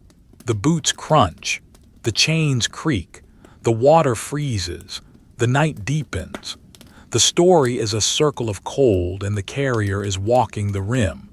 The lantern swings, a pendulum of light marking the slow, inexorable passage of time in the kingdom of ice. The forest floor here is a tapestry of ancient silence, woven from the needles of 1,000 years. The snow lies atop this mat in deep, undulating drifts, preserved by the canopy from the scouring wind that rules the ridges. The trees are colossal, pillars of darkness that rise straight and true, disappearing into a ceiling of interlocking boughs that shuts out the stars. To walk here is to walk in the nave of a cathedral built by ice and time. The air is still, heavy with the scent of frozen resin and the deep, damp smell of earth that has never seen the sun. It is a dense, pressurized atmosphere, where the silence is not merely an absence of sound but a physical weight that presses against the eardrums, a thick fluid that dampens every movement. The carrier moves through this columnar hall with a gait that has become mechanical, a shuffling, rhythmic progression that conserves every ounce of energy. The legs are no longer felt as flesh and blood. They are pistons of bone and sinew, driving up and down, up and down. The sensation of the muscles contracting and releasing has dulled into a remote, throbbing background noise. The connection to the ground is filtered through the thick soles of the boots, the layers of wool socks, and the numbness of the toes. The foot strikes the snow, compresses the powder, finds the hard pack beneath and pushes off. It is a cycle of compression and release, repeated ad infinitum. The lantern light is a fragile sphere of warmth in the immense cold of the woods. It carves a tunnel through the darkness, illuminating the trunks of the great trees as they pass. The bark of the hemlocks is rough, deeply furrowed, scaling in plates of gray and brown. In the amber light, the texture appears exaggerated, the ridges casting sharp, black shadows into the crevices. It looks like the skin of sleeping leviathans, ancient and immovable. The light catches patches of lichen that cling to the north sides of the trunks, circular splashes of pale green and sulfur yellow that glow with a ghostly luminescence. They are the only color in a world of monochrome. The carrier's shadow is a giant, distorted figure that walks alongside, thrown against the wall of trees. It stretches and contracts, leaps and falls, a silent mimic of the struggle. The yoke across the shoulders of the shadow is a vast, curved beam. The buckets are massive pendulums. The shadow merges with the darkness between the trees, dissolving and reforming with every swing of the lantern. It is a constant companion, a reminder of the physical reality of the burden. The incline of the slope is deceptive. It appears gentle, a slow rise through the woods, but the relentless drag of gravity tells a different story. The weight of the water pulls backward, a constant nagging force that demands a counterbalance. The carrier leans forward, the angle of the body acute, the head bowed low. The chin rests against the rough wool of the scarf, the breath recirculating in the small pocket of space between fabric and flesh. The condensation freezes on the wool, forming a crust of ice that scratches the skin. The beard area is stiff, the hairs glued together by frost. Inside the buckets, the water is undergoing a transformation. The skin of ice that formed in the marsh has thickened, growing from a fragile film into a solid plate. It is no longer transparent. It is milky, opaque, a lens of frost floating on the black liquid. As the carrier steps, the water beneath the ice surges, pushing the plate up and down. It scrapes against the wooden staves, scritch, thud, scritch, thud. The sound is muffled but distinct, a friction of solids in a liquid world. The ice is trying to seal the water in, to trap the motion, to enforce the stillness of the winter. The carrier is the only force keeping the water alive, keeping it fluid through the agitation of the journey. The cold here is a pervasive, creeping thing. It is not the biting wind of the ridge. It is a soaking cold. It penetrates the layers of clothing slowly, seeking the heat of the body like water seeking the lowest point. It seeps through the seams of the coat, through the weave of the wool, through the pores of the leather. The carrier can feel the temperature gradient on the skin. The shoulders are warm from the friction of the yoke. The chest is warm from the exertion, but the arms are cooling. The hands are freezing. The thighs are numb blocks of meat. The blood retreats to the core, abandoning the extremities to the elements. The mind of the carrier drifts, unmoored by the sensory deprivation and the rhythmic motion. Thoughts become fragmented, dreamlike. Images of the fire in the hearth float up, the red glow of the embers, the smell of burning pine, the radiant heat on the hands. These are dangerous thoughts. They invite a relaxation that the body cannot afford. To think of warmth is to feel the cold more acutely. To think of rest is to feel the exhaustion more deeply. The carrier pushes the images away, focusing instead on the immediate reality. The texture of the snow, the swing of the lantern, the ache in the shoulders. The path winds around a massive deadfall, a tree that fell centuries ago and is now a long, snow-covered mound. The root ball is a dark, tangled wall of earth and wood, rising 10 feet into the air. The roots are twisted and gnarled, gripping stones that they pulled from the earth when they fell. The lantern light casts the shadows of these roots across the path, a spiderweb of black lines that the carrier must step through. The snow on top of the log is smooth, untouched, a perfect, undulating line of white. A sound breaks the stillness, a sharp pistol-crack report from high above. It is a tree frozen to its core, the wood contracting in the extreme drop of temperature. The sound echoes through the pillared hall, a violent intrusion that fades quickly back into silence. The carrier does not flinch. The sound is familiar, the voice of the forest complaining of the cold. It is a reminder of the tension held within the wood, the immense physical forces at work in the quiet night. The yoke begins to slip slightly to the left. The accumulated sweat and the melting frost on the coat have created a slick spot on the shoulder. The wood slides, the left bucket dipping lower, the right bucket rising. The balance is lost. The carrier feels the shift instantly. A correction is needed. A shrug of the right shoulder, a quick, jerky movement to hike the wood back into the groove. The chains clatter. The water sloshes heavily, hitting the underside of the ice lid. The momentum is checked. The rhythm is restored, but the effort costs energy.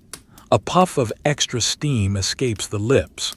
The heart rate spikes for a moment before settling back into the slow, heavy beat. The texture of the darkness changes as the forest deepens. The shadows are no longer just absences of light. They are heavy, velvety spaces that seem to have a substance of their own. They crowd the lantern light, pushing against the golden sphere, trying to extinguish it. The blue of the night is almost black here, a deep, rich midnight tone. The drawings of this world would be heavy on the charcoal, with only the faintest touches of yellow pastel to indicate the light.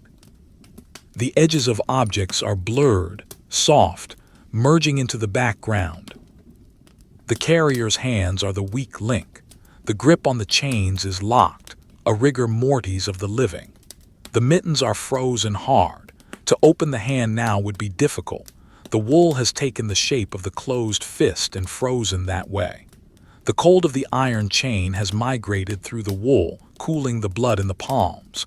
The fingers ache with a dull, throbbing pain that is slowly fading into numbness.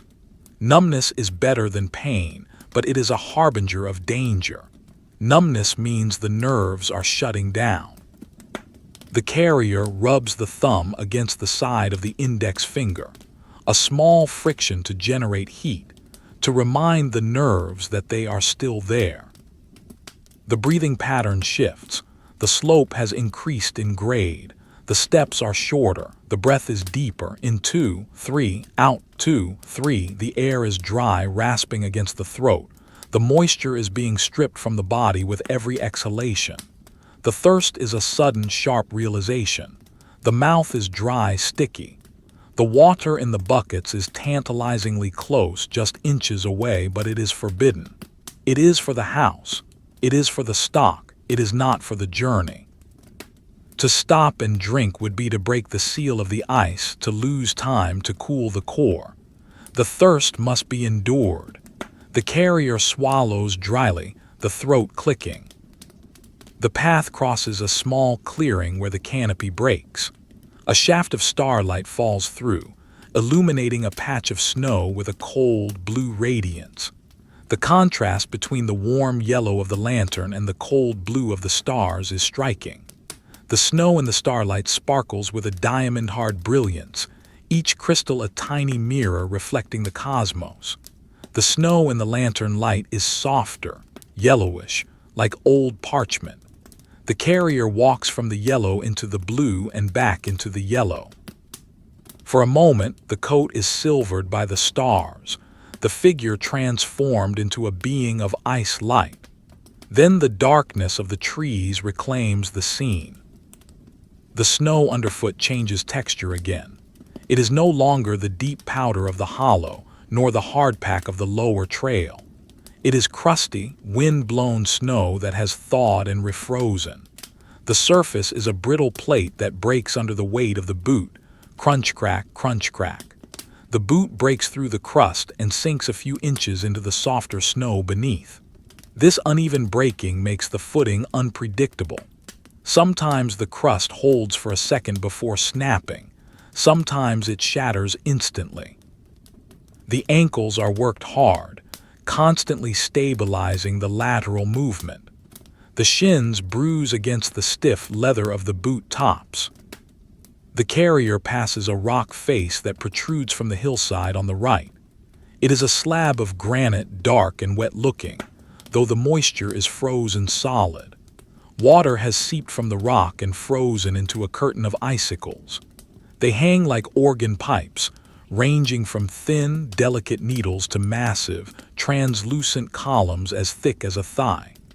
The lantern light plays across them, refracting through the clear ice, creating streaks of light that dance on the rock wall. They are beautiful and deadly, sharp spears of frozen water. The carrier gives them a wide berth. A falling icicle here could be fatal. The sound of the buckets changes pitch. The ice is thicker now. The water moves with a sluggish, heavy rhythm. The glug is gone, replaced by a solid thump as the liquid mass hits the walls. The freezing process is winning. The water is becoming stone. The weight feels more dead, less dynamic. It does not help the swing anymore, it resists it. The carrier must push the buckets with the movement of the hips, driving them forward. The fatigue moves from the muscles to the bones. It feels as if the marrow is tired. The skeleton feels heavy, as if the bones have turned to lead. The connection between the mind and the legs is thinning.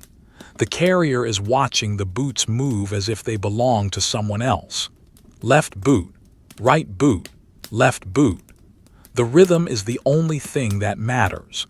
It is a mantra, a prayer to the god of endurance. The wind begins to whisper in the tops of the trees again. It is a distant sound, high above, like the ocean rolling on a far-off beach. It signifies that the plateau is getting closer. The trees will thin soon. The shelter will end. The final push across the open ground will begin. The carrier braces for this knowledge. The transition from the stillness of the forest to the exposure of the plain is always a shock. A small animal, perhaps a weasel or a stoat in its white winter coat, darts across the path just at the edge of the light. It is a blur of motion, a streak of white against white. It stops for a millisecond, red eyes reflecting the lantern flare, then vanishes into the darkness under a root. The presence of life is startling. It reminds the carrier that the forest is not dead, only sleeping. There are hearts beating in the dark, warm blood moving in tiny veins, life persisting against the odds. The carrier feels a strange kinship with the hidden creature. Both are survivors, moving through the hostility of the night. The path grows narrower, hemmed in by the encroaching trunks. The buckets brush against the rough bark of a pine scrape. The sound is harsh. The carrier twists the torso to navigate the gap. The yoke digs into the neck. The chain catches on a nub of a branch. A stumble. The carrier halts, the momentum checked violently. The chain is snagged. The water sloshes hard, hitting the ice lid with a crack. The carrier stands still, breathing heavily, the steam clouding the vision.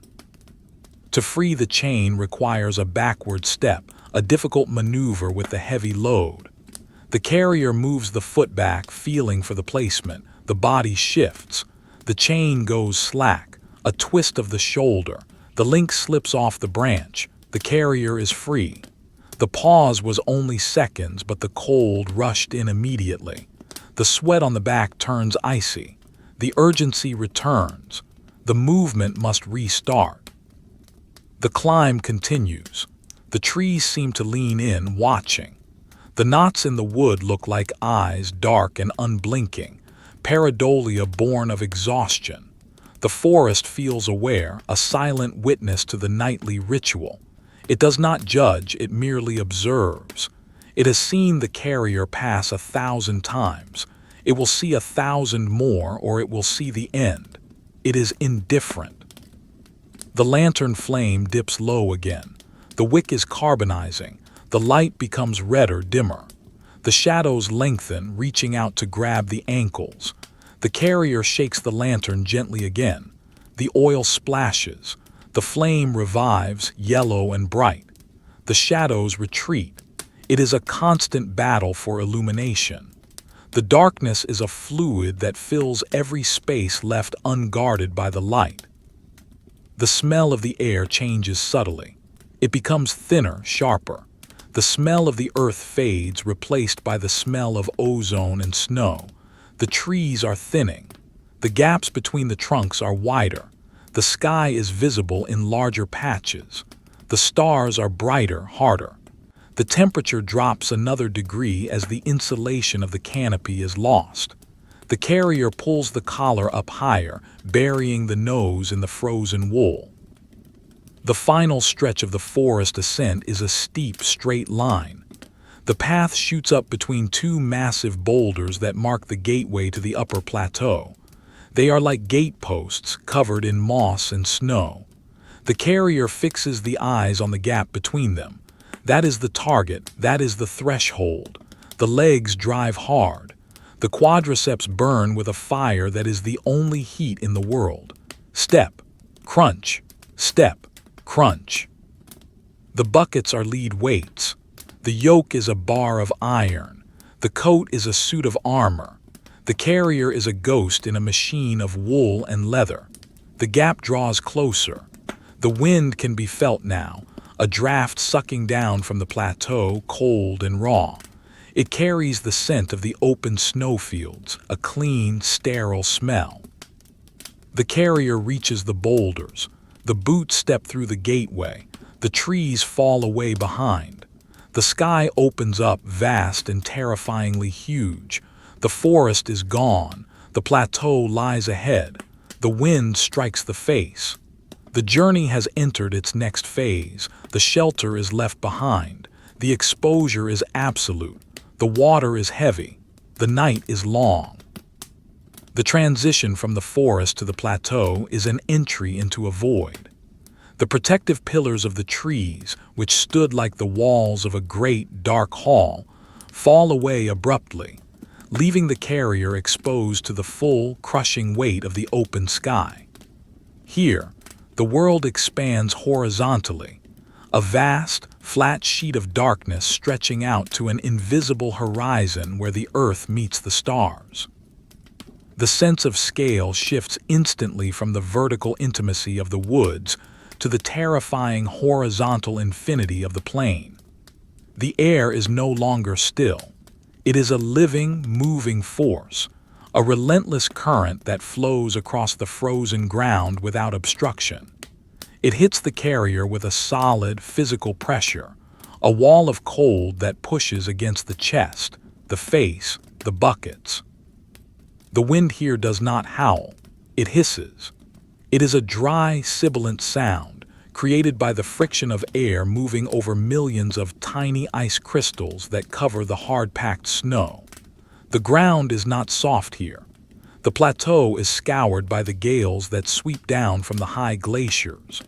The snow has been hammered into a surface as hard as sandstone, sculpted by the wind into long, sharp ridges known as sastrugi. These ridges run parallel to the wind, creating a corrugated landscape that is treacherous to navigate. In the lantern light, the ground looks like a turbulent sea frozen in an instant of violence. The ridges are highlighted in sharp relief, bright, jagged lines of white chalk against the deep blue shadows of the troughs. The carrier steps onto this frozen ocean. The boots do not sink, they skate. The iron hobnails in the soles scratch against the hard snow, finding only precarious purchase on the slick surface. Every step is a negotiation with friction. The wind pushes from the side, a steady, nagging force that tries to rotate the body to spin the carrier off the path. The buckets, hanging low, act as sails. The wind catches their curved sides, pushing them sideways, straining the chains, twisting the yoke on the shoulders. The carrier must lean into the wind, listing to the right to counteract the pressure from the left. The posture is crooked, broken, a figure bent against the elements. The cold on the plateau is of a different quality than in the forest. It is active, predatory. It strips the heat away instantly. The layer of warm air that the body tries to generate is blown away before it can settle. The coat, stiff with frost, flaps against the legs, thwack, thwack, thwack, a sound like canvas sails luffing in a storm. The sound is loud, rhythmic, and lonely. It is the only sound in the vastness, save for the hiss of the wind and the scratch of the boots. The cold finds the smallest gaps in the clothing. It enters the cuffs of the mittens, the space around the ankles, the tiny opening where the scarf meets the hat. It feels like icy water trickling over the skin. The light of the lantern is pitifully small here. In the woods, it illuminated trunks and branches, creating a room of light. Here, there is nothing to reflect the light back. The yellow glow spills out onto the ground, illuminating a small circle of wind-scoured snow, and then vanishes into the absolute blackness of the void. The carrier walks in a bubble of isolation. Beyond the reach of the light, the darkness is total, a wall of heavy, charcoal gray that seems to press in, condensing around the sphere of illumination. The stars above are brilliant, hard points of light that offer no illumination to the ground, only a cold, distant observation. The village is visible now for the first time since leaving the river. It is a cluster of tiny, faint orange pinpricks in the far distance, miles across the plain. They do not look like houses or fires. They look like dying embers scattered on a dark floor. They flicker and waver in the distortion of the cold air. To see them is both a comfort and a torment. They represent the end, the warmth, the rest, but they are impossibly far away. In the clear air of the high plateau, distance is deceptive. The lights look close enough to touch, yet the carrier knows that thousands of steps lie between here and there. It is a visual trick, a mirage of proximity that makes the journey feel endless. The water in the buckets has changed again. The exposure to the wind and the extreme drop in temperature has accelerated the freezing. The ice lid on the surface is now thick, a solid plate that seals the liquid below. The water no longer sloshes, it thuds. It is a heavy, inert mass that hits the wooden sides with a dull, dead sound. The fluid dynamics have shifted. The buckets feel heavier, denser. The center of gravity is lower, more fixed. The carrier feels this change in the shoulders. The load is less dynamic, more dragging. It feels as if the buckets are filled with wet sand or lead shot. The chains are stiff, frozen into rigid bars of iron that do not flex. The texture of the sastrugi underfoot requires constant attention. The ridges are hard and slick, polished by the wind to a glass-like finish. To step on the crest of a ridge is to risk a slip. The carrier must aim for the troughs, the low spaces between the waves of snow. But the troughs are filled with drift, softer snow that catches the toe. The gait becomes a staccato rhythm of short, chopping steps. Step slide, step stick, step slide. The ankles are worked mercilessly, rolling and correcting with every placement. The leather of the boots creaks loudly in the cold air, a dry, protesting groan that accompanies every flex of the foot. The carrier's face is a mask of ice. The moisture from the breath has frozen on the scarf, the collar, the eyebrows, the eyelashes. A rim of white frost outlines every feature. The skin of the cheeks is numb, waxy, devoid of sensation. The nose is a block of wood. The eyes are narrowed to slits to protect the corneas from the wind and the stinging ice crystals. The world is viewed through a screen of eyelashes thick with rime. The vision is blurred, softened, like looking through old, rippled glass. The colors are muted, faded indigo, washed-out gray, dirty white. The mind retreats further inward. There is no room for complex thought. The brain shuts down non-essential functions to preserve energy. Memories fade. The concept of tomorrow or yesterday dissolves. There is only now.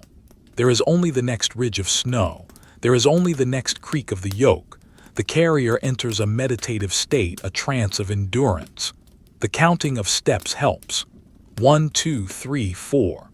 The numbers are silent words spoken in the mind, a mantra to bind the time.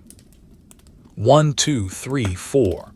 The numbers have no meaning, they are just markers of passage. The wind shifts slightly, coming more from the front. It pushes against the carrier's chest, a hand trying to stop the forward motion. The carrier leans further forward, the body forming an acute angle with the ground. The center of gravity is thrown ahead of the feet, a controlled fall that is arrested by each step. The buckets swing back, trailing slightly, dragging on the yoke. The wood digs into the trapezius muscles, finding the bruised spots, the tender nerves. The pain is a dull, throbbing red noise in the back of the neck. The surface of the plateau is not perfectly flat. It undulates in long, slow swells like the ocean. The carrier walks up a long, gentle rise. The gradient is barely perceptible to the eye, but the legs feel it. The gravity increases. The breath quickens. The steam from the mouth is snatched away instantly by the wind, disappearing over the shoulder in a streak of white. The lantern swings in a shorter arc. The shadows of the legs stretch out behind, immensely long and thin, reaching back toward the forest. At the top of the rise, the full force of the wind strikes. There is no shelter here, not even the slight protection of the hollows. The wind screams across the open ground. It pushes the carrier to a standstill for a moment. The boots slide backward on the ice. The carrier plants the feet wide, locking the knees, bracing against the gale.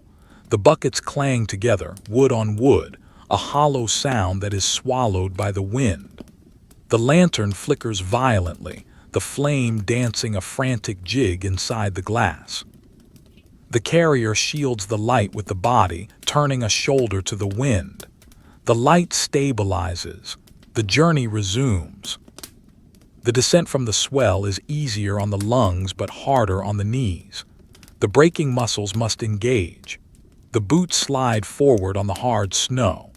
The carrier uses a skiing motion, sliding the feet over the surface rather than lifting them. It is a fluid, gliding movement that conserves energy but risks balance. The chains jingle softly, a high, tinkling sound like distant bells.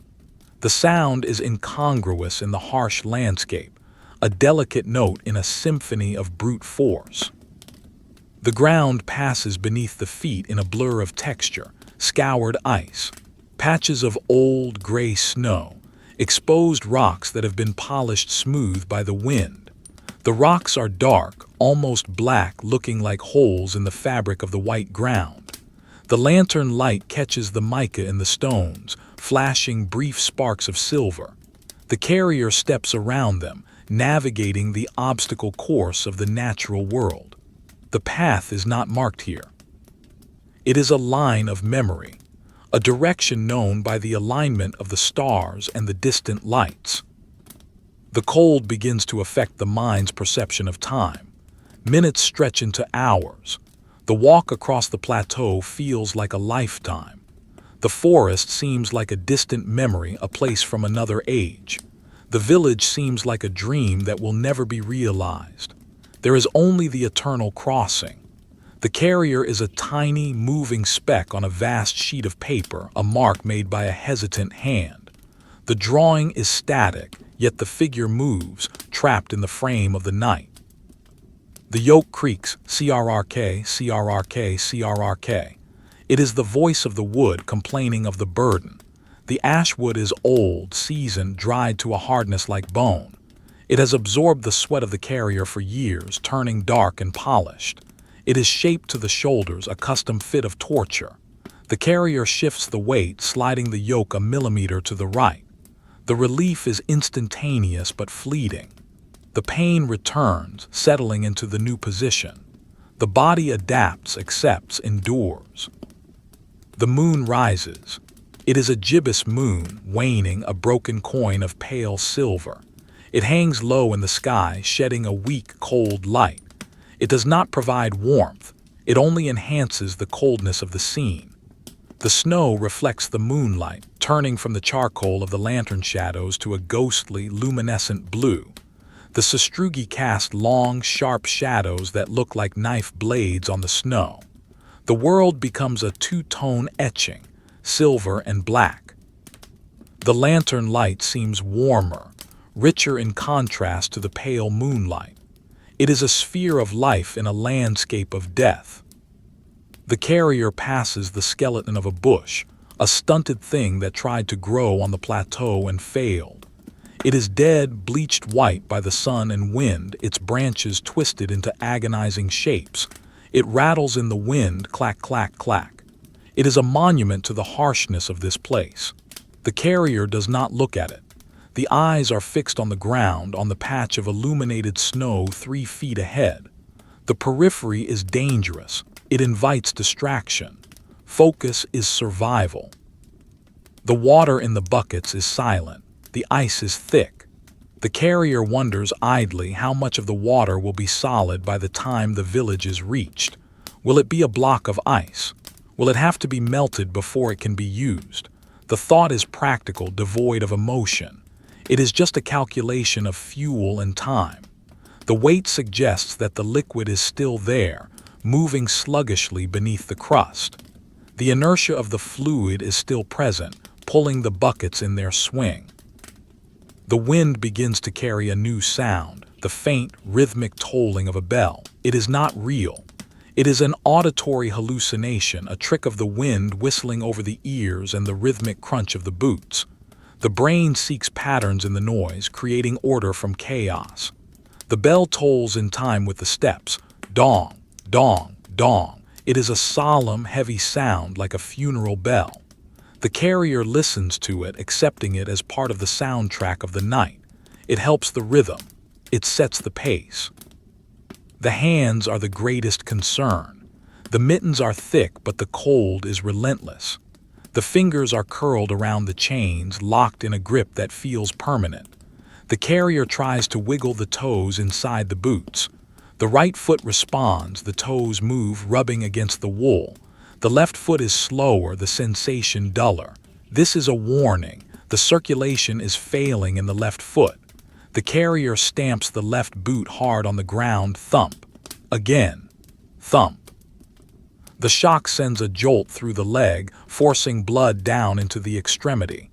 A pins and needles sensation blooms in the toes. Pain. Good. Pain is life. The vastness of the plateau is disorienting. Without trees or landmarks, size and distance are impossible to judge. A small drift looks like a mountain, a distant rock looks like a house. The carrier exists in a world without scale. The only constant is the length of the stride. It is the yardstick of the universe. 1 stride, 2 strides. The world is measured in the span of the legs. The lantern creates a hypnotic effect. The swing of the light back and forth, induces a trance. The shadows sway with it, a rhythmic dance of dark and light. The snow seems to move, flowing like a river beneath the boots. The carrier feels a sense of vertigo, a feeling of falling forward into the light. The head snaps up. The horizon is steady. The vertigo passes. The eyes return to the ground. A patch of bare ice lies ahead, a frozen pond where the snow has blown away completely. It is black, deep, reflecting the stars. The carrier approaches it with caution. Ice on the plateau is different from river ice. It is harder, more brittle. The hobnails scratch across it, leaving white lines on the black surface. The sound is high-pitched, screeching. The carrier shortens the stride, shuffling across the slick surface. The reflection of the lantern travels with the figure, a twin light moving in the underworld of the ice. The reflection of the buckets can be seen, dark shapes hanging in the abyss. Crossing the ice takes minutes, though it is only 20 paces wide. The tension in the body is extreme. Every muscle is tight, ready to catch a fall. A fall here would be catastrophic. The hard ice would shatter bone. The buckets would spill. The water would freeze instantly on the ground, a wasted effort. The carrier breathes shallowly, the steam huffing in short bursts. The far side is reached. The boots crunch back onto snow. The muscles relax slightly. The rhythm returns. The village lights are a little brighter now, a little distinct. The orange glow is more solid. The mirage is slowly becoming reality, but there is still a vast distance to cover. The plateau begins to slope downward, a very gradual descent towards the valley where the village sits. The change in angle helps. Gravity becomes an ally, pulling the load forward. The carrier lets the momentum carry the weight, increasing the pace slightly. The wind follows, pushing from behind now. It urges the carrier on, a cold hand on the back. The coat is pressed against the body, the insulation compressed. The cold strikes the back, the kidneys, the spine. The carrier hunches the shoulders, trying to create a pocket of warmth. The yoke rides up, rubbing against the base of the skull. The discomfort is constant, a companion that never leaves. The sastrugi are smaller here, the snow smoother.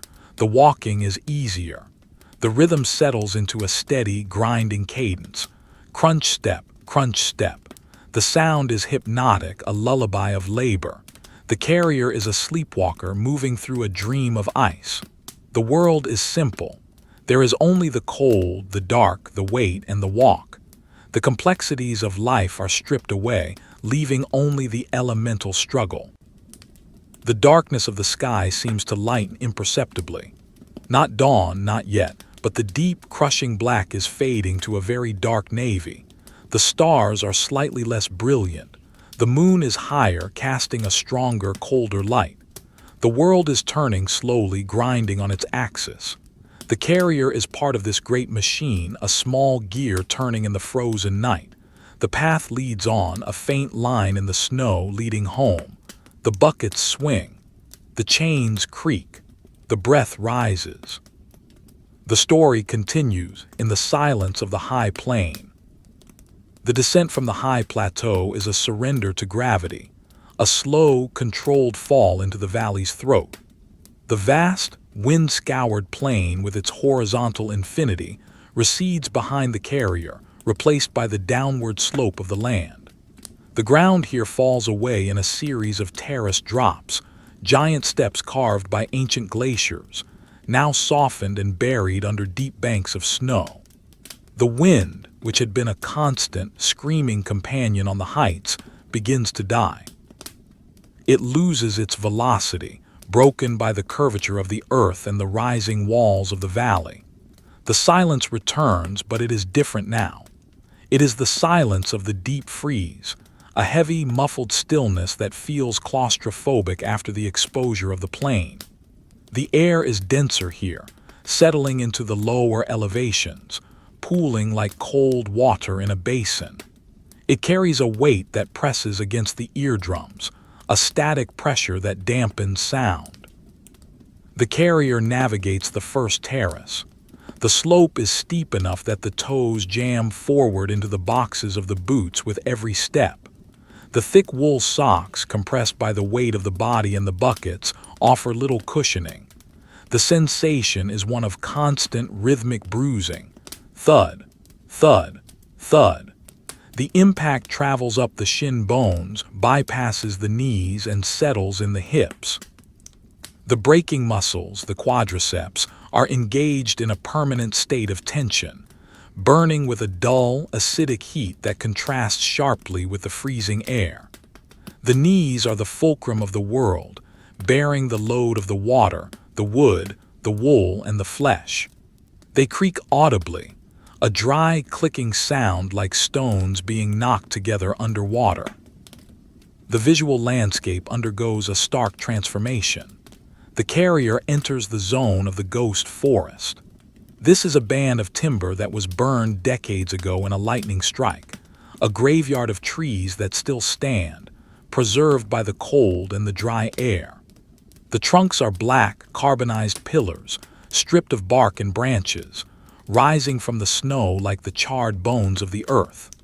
In the lantern light, they are sketches in pure charcoal, jet black strokes against the deep, bruised blue of the night. The contrast is extreme.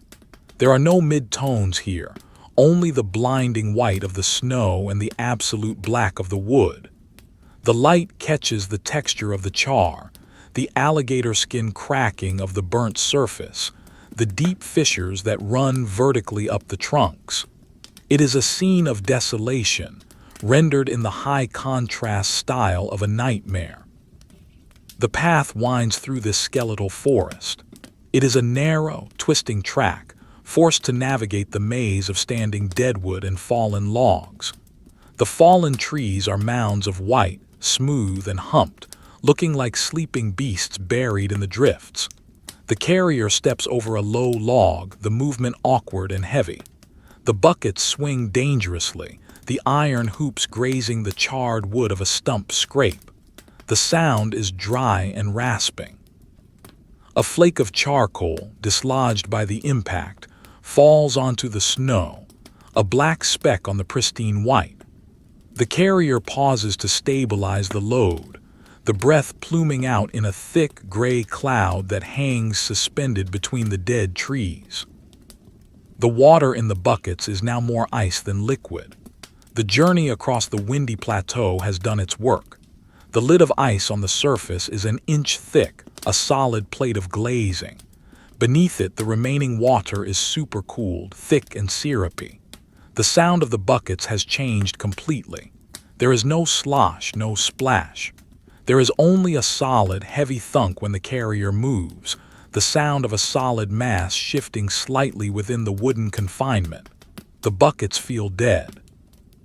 They have lost the dynamic, shifting life of the river water.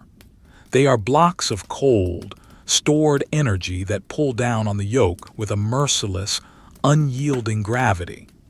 The chains are stiff, frozen into rigid bars that transmit every vibration of the steps directly to the shoulders. The lantern light flickers, casting long, cage-like shadows from the burnt trees. The shadows stretch across the path, barring the way with bars of darkness. The carrier walks through them, stepping from light to shadow to light again. The effect is strobing, disorienting. The trees seem to move, to lean in, to twist as the angle of the light changes. It is a trick of the parallax, a visual hallucination born of fatigue and contrast. The carrier keeps the eyes low, focused on the few feet of snow immediately ahead of the boots. The periphery is ignored. To look at the forest is to invite vertigo. The smell here is distinct. It is the scent of old fire, of wet ash and carbon preserved in the ice. It is a faint, acrid smell that cuts through the clean scent of the snow. It sits in the back of the throat, a taste of dust and history. It mixes with the smell of the kerosene from the lantern, creating an atmosphere that is industrial and archaic. The air is still, devoid of the cleansing wind. The exhalations of the carrier accumulate, creating a fog that travels with the figure, a personal cloud of moisture that clings to the coat and the wool hat. The frost on the carrier's clothing thickens, turning the dark fabric into a shimmering suit of white armor. The descent continues, terrace after terrace. The rhythm is slow, deliberate, heavy. The carrier counts the steps to keep the mind anchored. 101, 102, 103. The numbers are voiceless, shaped only by the tongue inside the mouth. The lips are sealed with ice, glued together by the frozen saliva. To open the mouth would be to tear the skin. The breath flows exclusively through the nose, a whistling, restricted airflow that struggles to feed the laboring muscles. The nostrils are rimmed with ice, stiff and numb. A ravine opens up on the left side of the path, a deep gash in the earth where a tributary stream flows in the summer. Now it is a silent black void. The carrier walks along the lip of the ravine. The darkness down there is absolute, a pool of ink. The lantern light does not reach the bottom. It only illuminates the edge, where the snow curls over in a cornice, a frozen wave suspended over the abyss. The cornice is beautiful and deadly, a fragile architecture of wind-packed powder. The carrier stays close to the trees, away from the edge. The fear of the fall is a distant, dull ache in the stomach, suppressed by the routine of the walk. The sound of the boots on the snow changes again. The snow in the ghost forest is sheltered, deep and powdery, but underlaid with a crust of old melt freeze. The step begins with a soft shhh as the boot sinks, followed by a sharp crunch as it breaks the crust, and finally a solid thump as it hits the hard ground beneath. Shhh crunch thump. Shhh crunch thump. It is a complex, three-part sound that repeats endlessly. The yoke creaks in counterpoint, a high wooden groan that speaks of the stress on the fibers. The ash wood is bending, flexing with the weight, alive in its own way. The carrier passes a tree that has split open from the cold. The trunk is cleft from top to bottom, a gaping vertical wound that reveals the pale, unburned wood inside. The interior wood is smooth, clean, contrasting with the charred exterior. In the lantern light, it looks like raw meat, exposed and vulnerable. A large icicle hangs from the split, a translucent spear of frozen sap. It catches the light, glowing with an inner amber fire. The carrier brushes past it, the rough canvas of the coat snagging on the rough bark. A sound of tearing fabric, faint and brief. The coat holds. The journey proceeds. The cold moves deeper into the body. It has passed the skin, past the fat, past the muscle. It feels as if it is in the bones themselves. The humerus, the radius, the femur, they feel like rods of glass, brittle and cold. The marrow aches. The joints are stiff, the synovial fluid turning to gel. The carrier moves like a marionette with tangled strings, jerky and mechanical. The smoothness of the stride is gone. It is a series of lurches, of falling forward and catching the weight. The grace of the water carrier is replaced by the stubbornness of the survivor. The moon is hidden now, blocked by the high wall of the valley and the thick stands of the dead trees. The world is reduced to the sphere of the lantern. The isolation is total. There are no distant lights here, no stars, no moon, just the black trees and the white snow. The vintage drawing has become darker, the artist pressing harder with the charcoal, shading the edges into oblivion. The yellow pastel of the light is the only hope, the only warmth. It is a fragile thing, a small flame in a glass chimney, separated from the extinguishing cold by a millimeter of glazing. The carrier's mind begins to play tricks. The silence is too perfect. The brain invents sounds to fill the void, a whisper in the left ear, the sound of footsteps following behind, the distant barking of a dog. The carrier stops. The silence rushes in heavy and crushing. There is nothing, no follower, no dog, just the settling of the snow and the creaking of the cooling trees. The carrier shakes the head, a small, stiff movement. The frost on the hood falls off in a shower of white dust. The walk resumes. The hallucinations are just symptoms, like the numbness in the toes. They are to be noted and ignored. The path dips sharply downward. This is the steepest part of the descent, a chute of snow that leads out of the ghost forest. The carrier must turn the feet sideways, descending in a series of side steps. The buckets swing wildly with the lateral movement. The right bucket hits the slope thud. The left bucket pulls hard on the neck. The carrier leans back into the hill, using the edge of the boots to carve steps into the hard snow. It is a slow, agonizing process. The thighs scream. The lower back spasms. The yoke grinds into the collarbone. Halfway down the chute, the carrier slips. The left foot loses its edge. The leg shoots out. The body drops. It is a terrifying moment of weightlessness, but the training holds. The carrier does not let go of the chains. The right leg bends deep, absorbing the shock. The left hand shoots out, planting the lantern in the snow to stabilize. The fall is arrested. The carrier is on one knee, the buckets resting on the snow, the yoke skewed across the back. The breath comes in ragged, panic-tainted gasps. The heart hammers against the ribs, a frantic bird trapped in a cage of bone. The recovery is slow. The carrier stays in the kneeling position for a long minute, letting the heart rate slow. The snow is cold against the knee, soaking through the trousers. The lantern sits at an angle, the flame licking the glass, creating a smear of soot. The carrier reaches out, rights the lantern. The light stabilizes. Then the lift. It is harder now than at the river. The muscles are cold, depleted. The carrier grunts, a guttural sound of effort.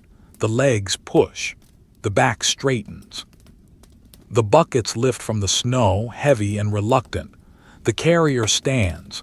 The descent continues. At the bottom of the chute, the trees thin out.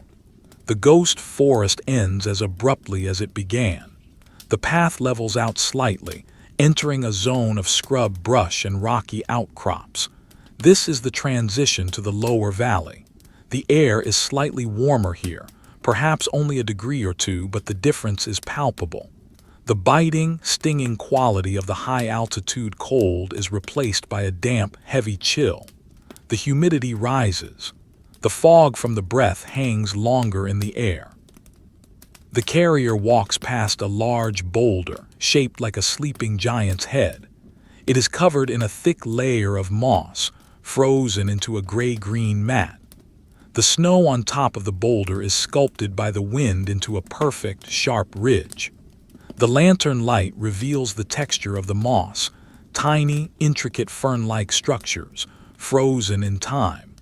It is a microscopic forest on the rock, a fractal echo of the great forest above. The weight of the bucket seems to have increased. The ice inside is solidifying further. The water is trying to become one with the landscape. The carrier fights this entropy, carrying the liquid state down the mountain. It is a battle against thermodynamics. The heat of the body, the motion of the walk, these are the only things keeping the water from freezing completely. And the heat is failing. The carrier can feel the core temperature dropping. The shivers begin, deep tremors that start in the spine and radiate out to the limbs. They shake the yoke, making the chains rattle, clink, clink, clink, clink. It is the sound of the body's last line of defense. The path widens. It is no longer a single track but a broader way used by sleds in the daylight. There are ruts in the snow, parallel tracks left by runners.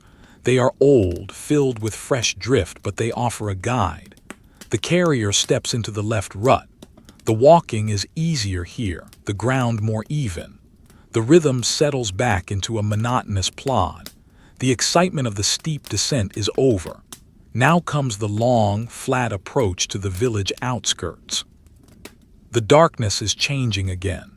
The deep navy of the night is shifting very subtly towards a lighter steel gray in the east. It is not dawn, not yet. It is the false dawn, a lightening of the atmosphere that precedes the true morning by an hour. It brings no warmth, only a change in the palette of the world.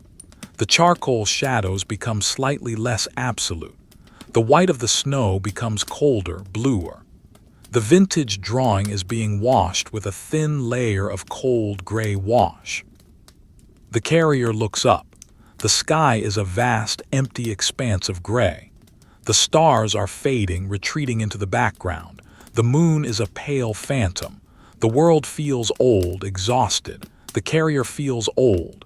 The joints, the skin, the eyes, everything feels worn down by the friction of the winter. The yoke is the only constant. It is the spine of the existence. The buckets are the hands. The feet are the wheels. The carrier is a machine made of meat and bone, functioning on the last reserves of fuel. A fence post appears on the right. It is a raw, new post, yellow wood standing out against the gray snow. It marks the boundary of the outermost pasture. The village lands begin here. The wild wilderness is behind. The domain of man is ahead. The carrier feels a flicker of emotion, not joy, not relief, but a dull acknowledgement. The end is defined. It is measured in fence posts now. The carrier reaches out a mittened hand and brushes the top of the post as they pass. The wood is rough, splintery. The sensation is grounding, a man-made object, a straight line in a world of curves. The fence wire is invisible, buried in the snow or missing, but the line of post stretches out ahead, disappearing into the gray gloom. The carrier follows the line. The buckets swing. The ice thuds. The breath clouds. The silence holds. The walk becomes a march along the boundary. On one side, the wild, chaotic scrub of the foothills. On the other, the ordered, empty white of the sleeping fields. The carrier walks the edge, a figure balancing between the two worlds. The lantern is held low, illuminating the base of the posts, counting them off. Post, space, post, space. The repetition is soothing. It replaces the counting of steps. The wind stirs again, just a breath coming from the valley floor. It carries the smell of wood smoke, stronger now, unmistakable. It is the scent of home, of heat, of life. It hits the carrier's olfactory senses like a physical blow. The stomach cramps with hunger. The mind flashes an image of the hearth, the black kettle, the steam rising. The desire to run is sudden and fierce, but the legs refuse. They know only one speed. The slow, heavy, rhythmic trudge. To run is to fall. To fall is to fail. The carrier pushes the image away, locking it in a box in the back of the mind. The pace remains steady. The yoke remains heavy. The cold remains absolute. But the direction is true. The carrier moves along the fence line, a solitary point of warm light moving through the blue-gray dawn, carrying the frozen heart of the river to the waiting fire. The world has entered the blue hour. It is that suspended moment of time between the true night and the rising of the sun, a period where the darkness lifts just enough to reveal the shape of the world in monochromatic tones of steel, slate, and frozen indigo. The absolute black of the forest and the high plateau has softened. dissolving into a pervasive, grainy grayness that seeps into every shadow. The contrast of the landscape lowers. The sharp, jagged lines of the earlier hours blur into softer, heavier masses. In the vintage drawing of the carrier's reality, the artist has set aside the charcoal and picked up a stick of cool, blue-gray pastel, rubbing it across the entire page to mute the highlights and deepen the atmosphere. The lantern, once a piercing star in a void, now appears as a sickly, pale yellow smudge, its authority over the darkness waning as the ambient light slowly increases.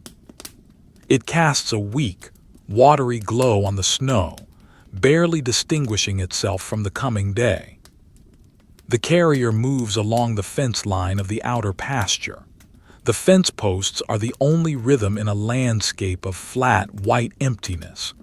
They are old cedar posts, silvered by decades of weather, leaning at various angles like tired sentinels.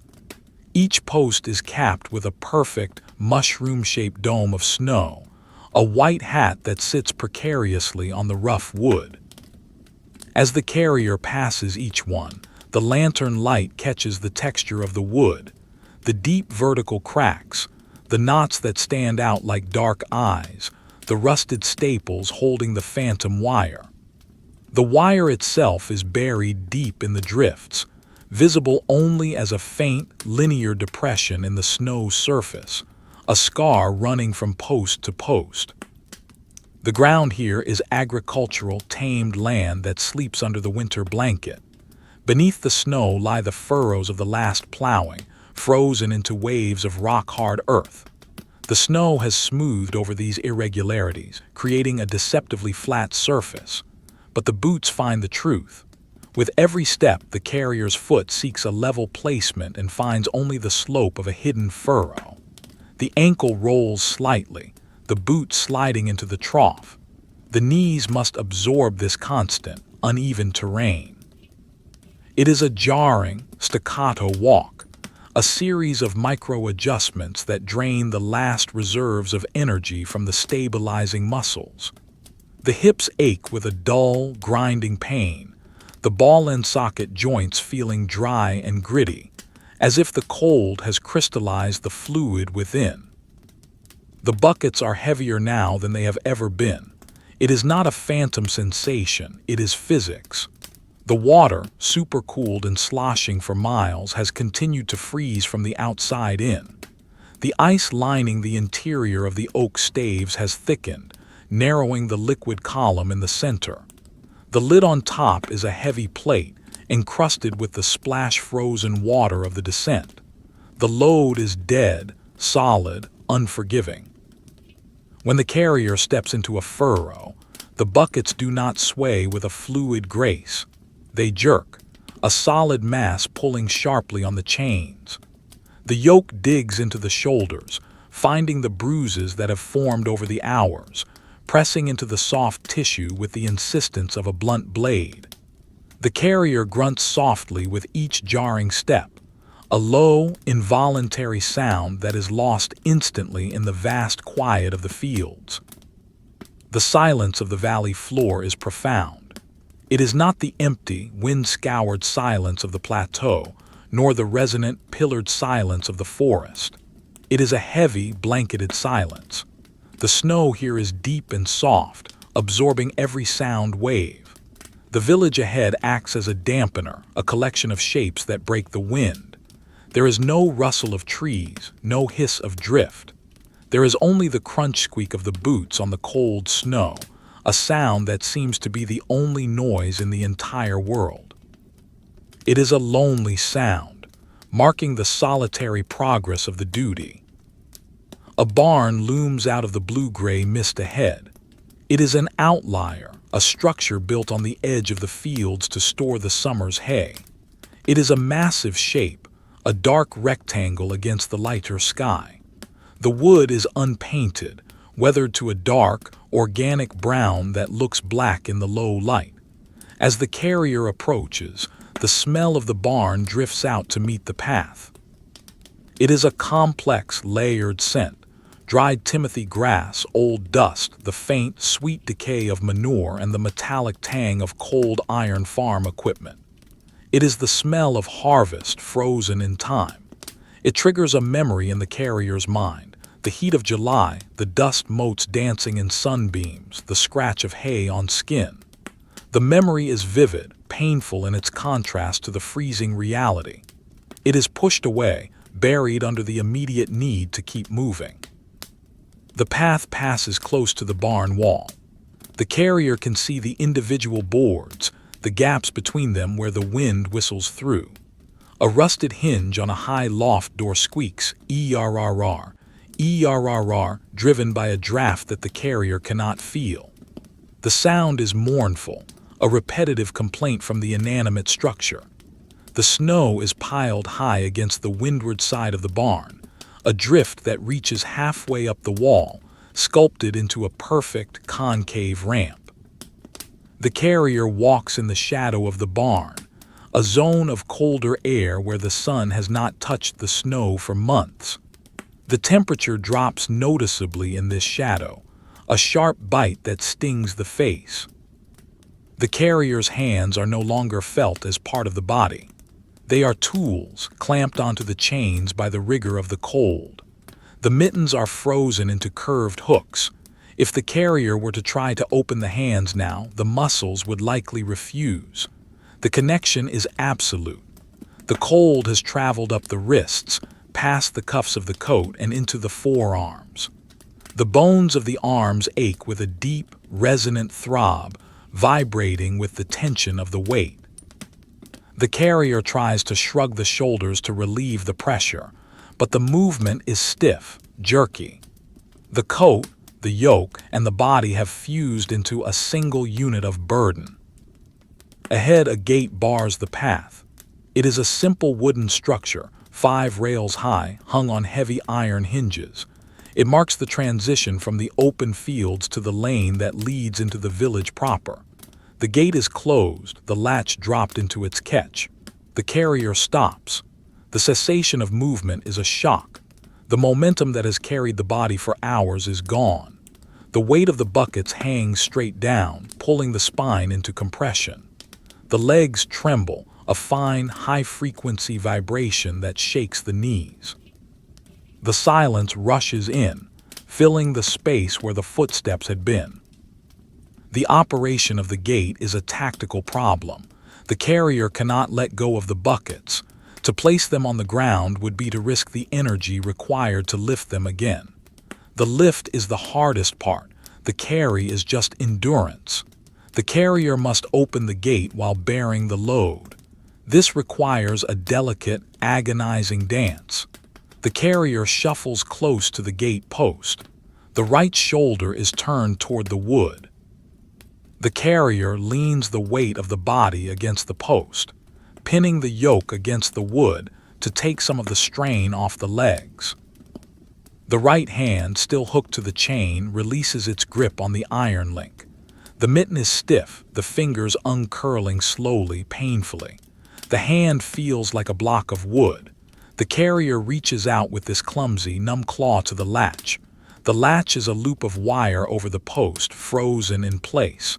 The thumb pushes against the wire. It does not move. The frost has welded it to the wood.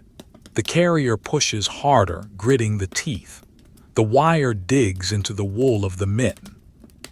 With a sudden crack, the ice seal breaks. The wire loop slides up. The gate is unlatched. Now the swing. The carrier pushes the gate with the knee. The hinges groan, a loud, rusted screech that echoes across the silent fields. The gate swings inward, plowing through the snow that has drifted against the bottom rail. It opens only halfway, blocked by the depth of the drift. The gap is narrow. The carrier must squeeze through. The buckets are wide.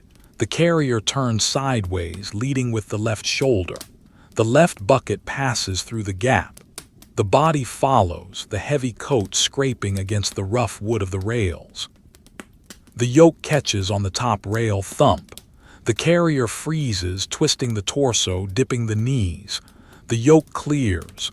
The right bucket follows, banging against the gate post. Clang. The sound is sharp, ringing. The water inside impacts the ice lid. The carrier is through. The gate is left open. There is no energy to close it. The path continues, now a defined lane bordered by stone walls. The stones are round river rocks piled dry, covered in a thick cap of moss and snow. They are gray, lichen-spotted, looking like piles of old skulls in the dim light.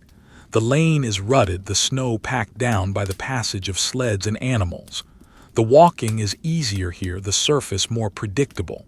The carrier falls back into the rhythm. Step, crunch, step, crunch. The interruption of the gate has broken the trance. The pain is more acute now.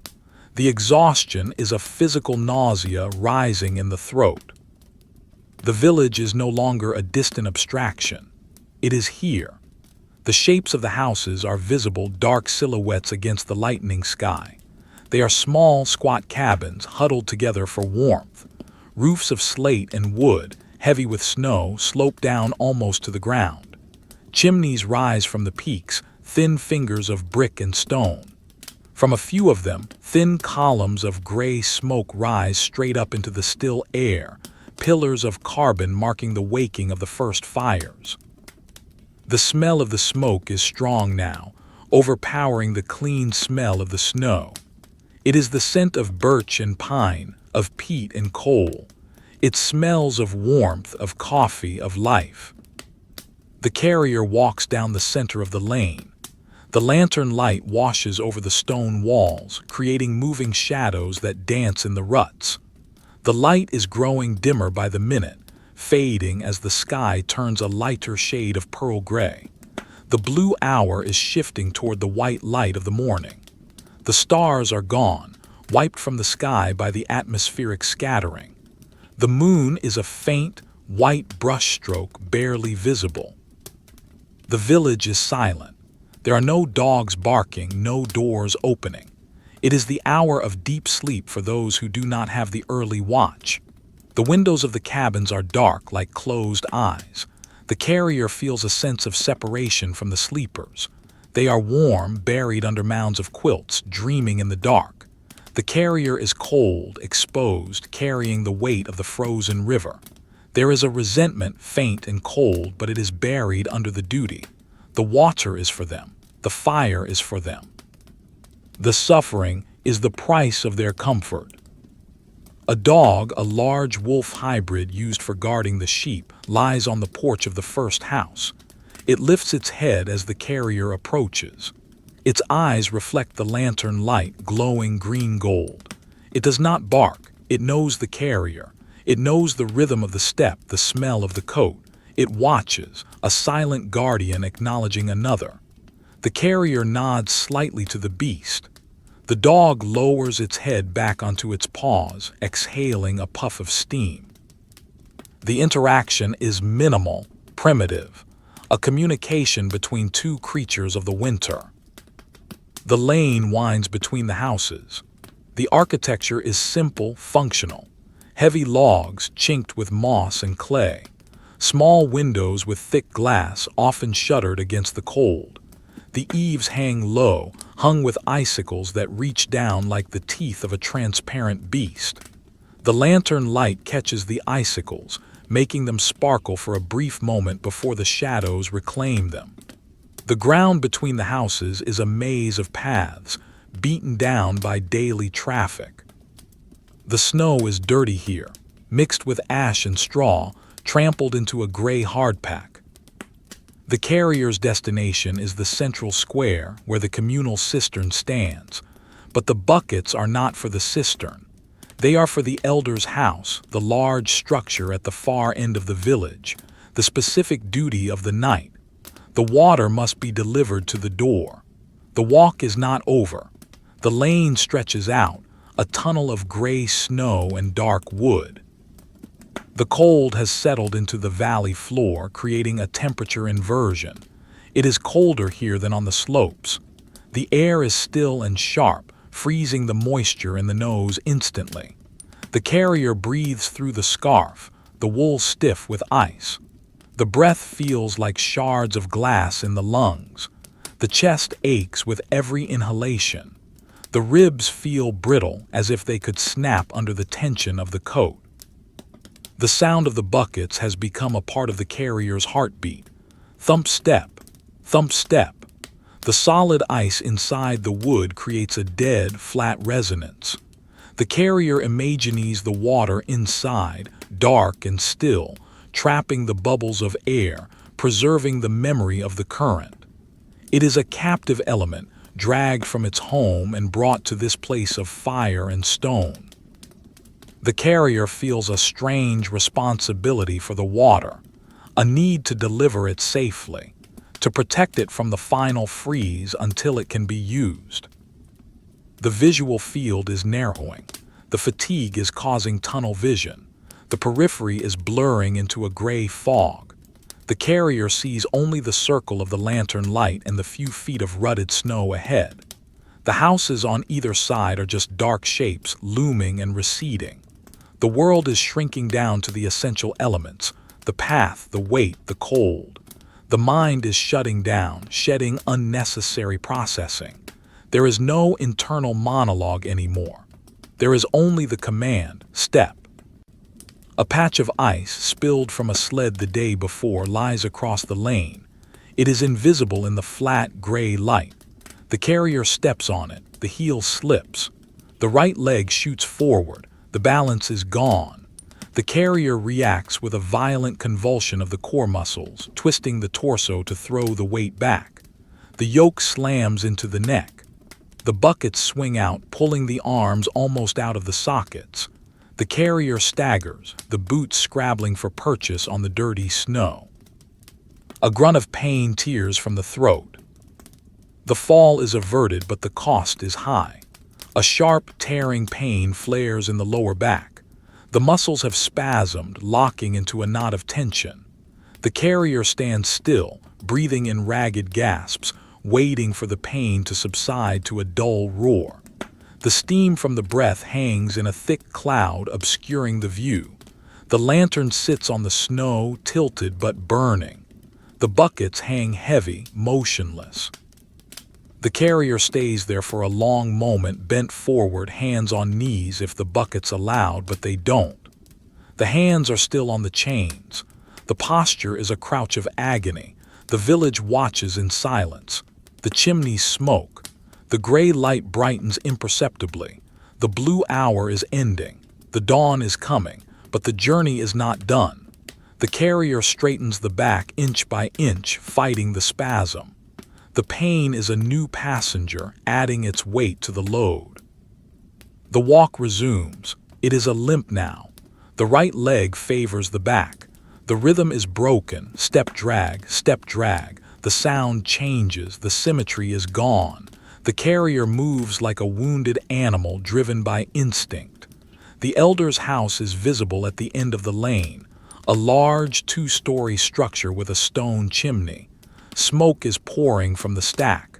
The promise of heat. The promise of the end. The frost on the carrier's eyelashes has grown so thick that the eyes are almost sealed shut. The world is seen through a lattice of ice. The colors are muted pastels: blue-gray, dirty white, charcoal, faint orange. The vintage drawing is fading, the paper worn thin by the eraser of the cold. The texture of the scene is grainy, noisy with exhaustion. The carrier passes the village well. It is a stone circle covered by a wooden roof. The bucket rope hangs stiff and frozen. A rim of ice coats the stones. It is dry. That is why the river must be walked. That is why the buckets must be carried. The well is a mouth that cannot drink. The river is the only source. The carrier looks at the well with a dull hatred. It represents the failure of the earth to provide, the necessity of the suffering. The light changes again. The eastern sky behind the carrier begins to show a faint band of pale yellow. The sun is approaching the horizon. The gray of the world begins to separate into colors. The wood of the houses turns from black to brown. The snow turns from gray to white. The shadows sharpen. The lantern light becomes invisible, a useless flame in the growing day. The carrier does not extinguish it. There is no energy to spare for the gesture. The light burns on, a forgotten star. The final stretch of the lane is straight. The ruts are deep, the snow is hard. The carrier fixes the eyes on the door of the elder's house. It is a heavy oak door studded with iron nails. It is the altar where the offering must be placed. The distance is 100 paces, 50 paces. The counting resumes. 1, 2, 3. The numbers are the only thing keeping the legs moving. The pain in the back is a screaming fire. The cold in the hands is a numbing void. The water is a dead weight. The carrier walks. The village begins to wake. A shutter opens with a bang. A face appears, pale and sleepy, looking out at the dawn. Eyes fall on the carrier. There is no greeting, just a watching. The carrier is a part of the landscape, like the fence posts, like the well. A function, not a person. The carrier does not look up. The gaze is fixed on the snow. The duty is solitary. The recognition of others is irrelevant. The smell of baking bread drifts from a chimney. It is a torture. It smells of warmth and softness and sustenance. The carrier's stomach twists, a knot of hunger. The mouth waters, but the saliva is thick and cold. The thirst is a desert in the throat. The water in the buckets is so close, yet infinitely far. The discipline holds. The carrier approaches the final turn. The steps are slow, heavy, final. The boots drag through the snow. The chains rattle weakly. The yoke presses down, trying to drive the carrier into the earth. The blue hour is over. The gray morning has arrived. The village is awake. The water carrier has returned. The light of the morning has arrived, but it brings no warmth. It is a cold, flat illumination that drains the world of mystery and leaves only the hard, gray facts of existence. The sun is hidden behind a thick ceiling of straightest clouds, a uniform layer of steel wool that stretches from horizon to horizon. There are no shadows now, only a pervasive, diffuse gloom that eliminates depth perception and turns the landscape into a two-dimensional drawing.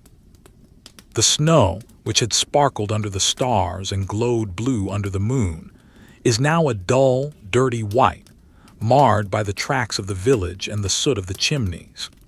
The vintage pastel drawing has been left out in the rain, the colors running and fading into a murky wash of slate and sepia. The lantern in the carrier's hand is now completely obsolete, a pale, yellow smudge that struggles against the overwhelming grayness of the day. It looks foolish, a relic of a night that has already passed, yet the carrier does not extinguish it. To stop, to let go of the handle, to manipulate the small brass wheel of the wick, these are actions that require a dexterity and an expenditure of energy that are simply not available. The lantern burns on, consuming the last dregs of the oil, a tiny, futile protest against the dawn. The destination is close. The elder's house stands at the end of the lane, a monolithic structure of dark timber and gray stone. It is the largest building in the village, a fortress against the winter. Its roof is steep, designed to shed the heavy snow loads, and the eaves hang low, creating a dark gallery around the perimeter. The windows are small and deeply set, like the eyes of a suspicious animal peering out from a burrow. They are shuttered from the inside, presenting only the blank, reflective faces of the glass to the world. Smoke billows from the massive stone chimney, a thick white column that rises straight up into the still air before spreading out into a flat anvil shape. The sight of the smoke is a physical torment. It speaks of a roaring fire, of a hearth where the stones are hot to the touch, of a room where the air is not a solid block of ice. The carrier focuses on the chimney, using the smoke as a beacon to guide the stumbling feet. The limp has become the defining rhythm of the movement. The The spasm in the lower back has not released. It has calcified into a hard, hot knot of tension that radiates pain with every micro-movement of the spine. The right leg, favoring the injury, takes a short, stabbing step. The left leg, bearing the brunt of the compensation, takes a longer, dragging stride. Stab, drag, stab, drag. The symmetry of the yoke is broken. The uneven gait causes the buckets to swing out of sync. The right bucket jerks upward with the short step. The left bucket swings low with the long stride. The momentum fights itself. The water inside, now a heavy, slush-filled mass capped with thick ice, thuds against the wood in a chaotic, staggering beat. Thump-clack, thump-clack. The sound is ugly, disjointed, a broken clock ticking down the final seconds of endurance. The lane leading to the house is paved with flat river stones, but they are buried under a layer of hard-packed snow and ice. The surface is treacherous, pitted with the hoof prints of horses and the runners of sleds. The carrier navigates this final obstacle course with a desperate, narrowed focus. The eyes are fixed on the ground 3 feet ahead. The brain processes the terrain in a binary code. Safe, unsafe, flat, sloped, ice, snow. There is no conscious thought, only a loop of survival processing. A rut filled with clear ice appears. The carrier steers the boots to the right, finding a patch of gritty snow. A lump of frozen horse manure blocks the path. The carrier lifts the heavy boot, swinging it over the obstacle, the effort sending a fresh spike of fire through the back muscles. The silence of the village is breaking. The sounds of the morning are filtering through the haze of exhaustion. The crow of a rooster, raw and ragged, echoes from a coop behind a nearby cabin. The sound is metallic, grating. The lowing of a cow demanding to be milked comes from a barn. The sound of an axe splitting wood, thwack, thwack, rings out from a woodshed. These are the sounds of life, of the daily routine beginning. But to the carrier, they are distant, alien noises. They belong to a world of the living, a world of activity and purpose. The carrier is in a different dimension, a bubble of frozen time where the only reality is the weight and the pain. The separation is absolute. The carrier is a ghost passing through the waking world, invisible and untouched by the concerns of the day. The cold has worked its way into the deepest recesses of the body. It is no longer a sensation on the skin. It is a condition of the blood. The blood feels thick, sludge-like, moving slowly through the veins.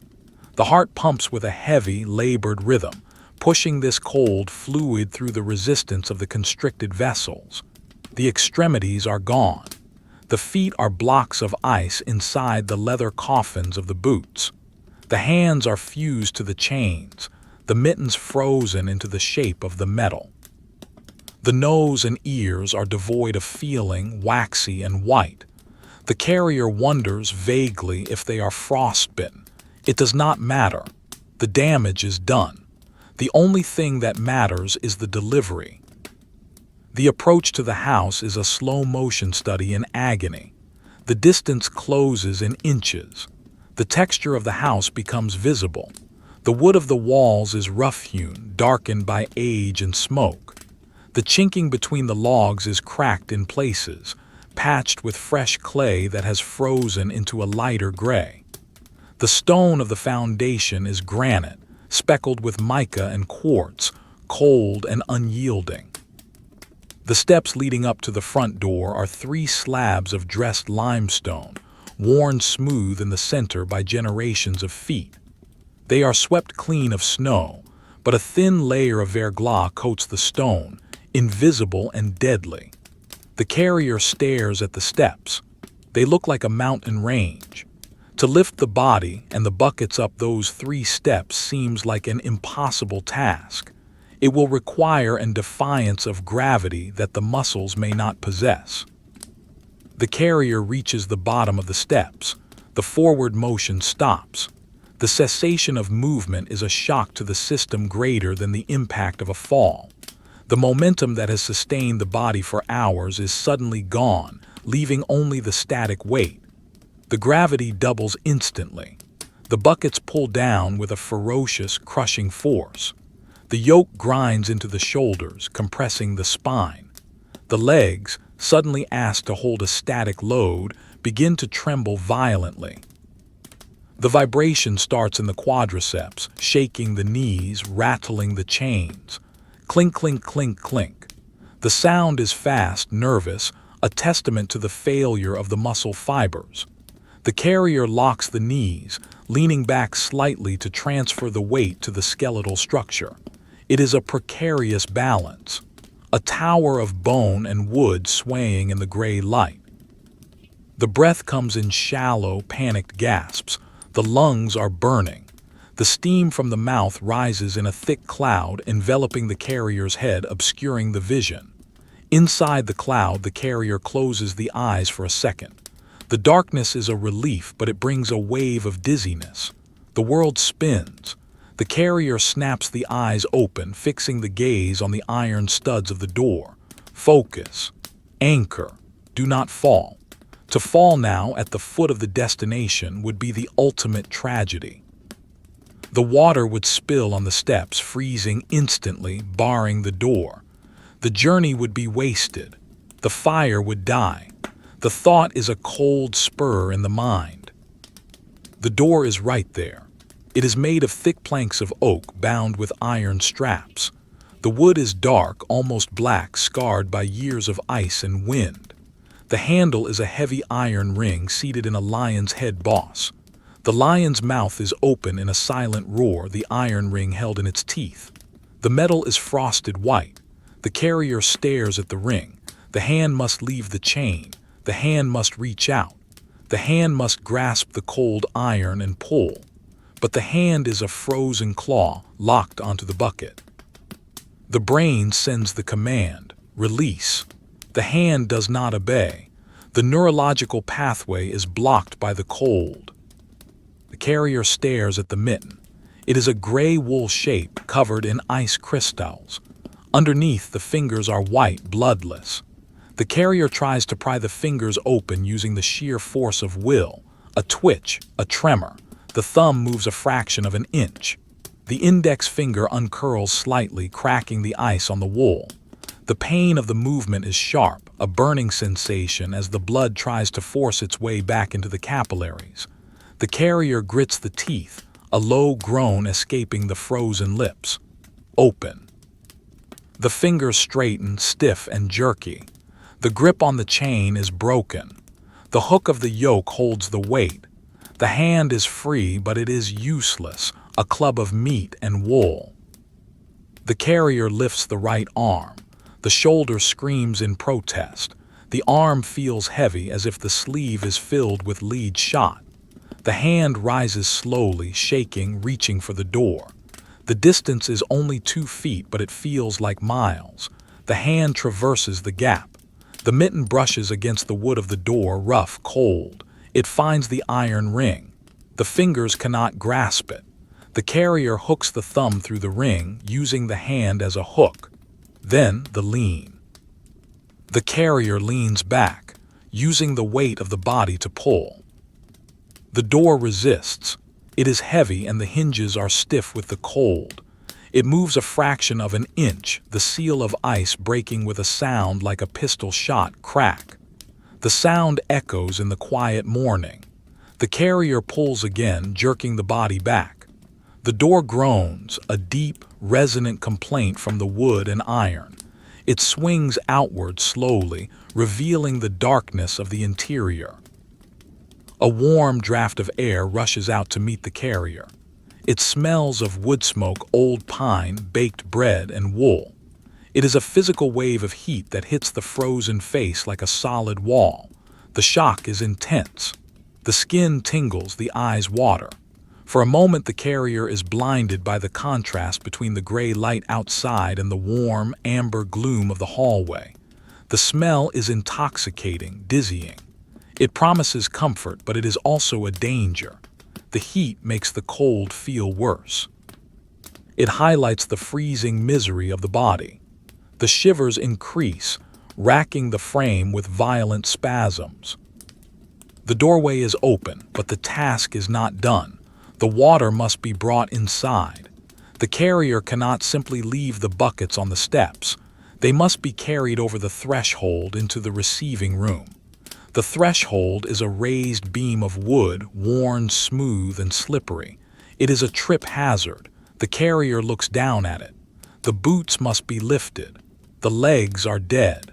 The will must drive the machine. The carrier prepares for the step. The weight is shifted to the left leg. The right foot is lifted. It feels impossible. The boot is an anchor. The carrier drags it up, scraping the toe against the riser of the step. The foot plants on the first stone slab. Thud, the weight is transferred. The knee buckles, then locks.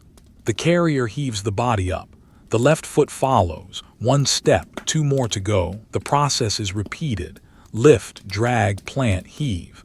The breath is a ragged sobbing now. The back is a symphony of fire. The hands, re-gripped on the chains for the lift, are screaming. The top step is reached. The carrier stands on the small stone landing in front of the open door. The interior of the house is dark, illuminated only by the glow of a fire in a distant room. The hallway is empty. The floor is made of wide, polished planks. A woven rug lies just inside the door. The carrier looks at the rug. To step on it with snow-covered boots is a sin, but there is no choice. The water must go in. The carrier steps over the threshold. The boot lands on the wood floor. The sound changes from the crunch of snow to the hollow clomp of wood on wood. The second boot follows. The carrier is inside. The door stands open behind, letting the cold gray light spill into the warm hallway. The buckets are now suspended over the floor of the house. They are dripping. The snow on the rims is melting in the warm air, turning to water that runs down the sides and drips onto the polished wood. Drip, drip, drip. The sound is loud in the quiet house. The carrier stands there just inside the door, swaying slightly. The heat is wrapping around the body, beginning the painful process of thawing. The coat begins to smell of wet wool and damp canvas. The frost on the eyebrows melts, running down into the eyes, stinging with salt and sweat. The carrier blinks, clearing the vision. The hallway stretches out ahead, leading to the kitchen. That is the final destination. The slate table in the kitchen. A figure appears at the end of the hall. It is the elder's wife. She is old, her face a map of wrinkles, wearing a thick woolen shawl over a gray dress. She holds a candle in a brass holder, though the daylight is already filtering in. She stops when she sees the carrier. She does not smile. She does not speak. She simply nods, a slow, solemn acknowledgement of the arrival. She points a bony finger toward the kitchen. The command is silent. Finish it. The carrier moves forward. The boots leave wet, muddy prints on the floor. The chains rattle. The buckets drip. The passage down the hall feels longer than the walk across the plateau. The floor is level, which is a blessing, but the air is thick and warm, making it hard to breathe. The lungs, acclimated to the thin, cold air, struggle to process the dense, smoky atmosphere. The carrier feels a wave of nausea. The head swims. The walls of the hallway seem to pulse and breathe. The kitchen is a large, low-ceilinged room at the back of the house.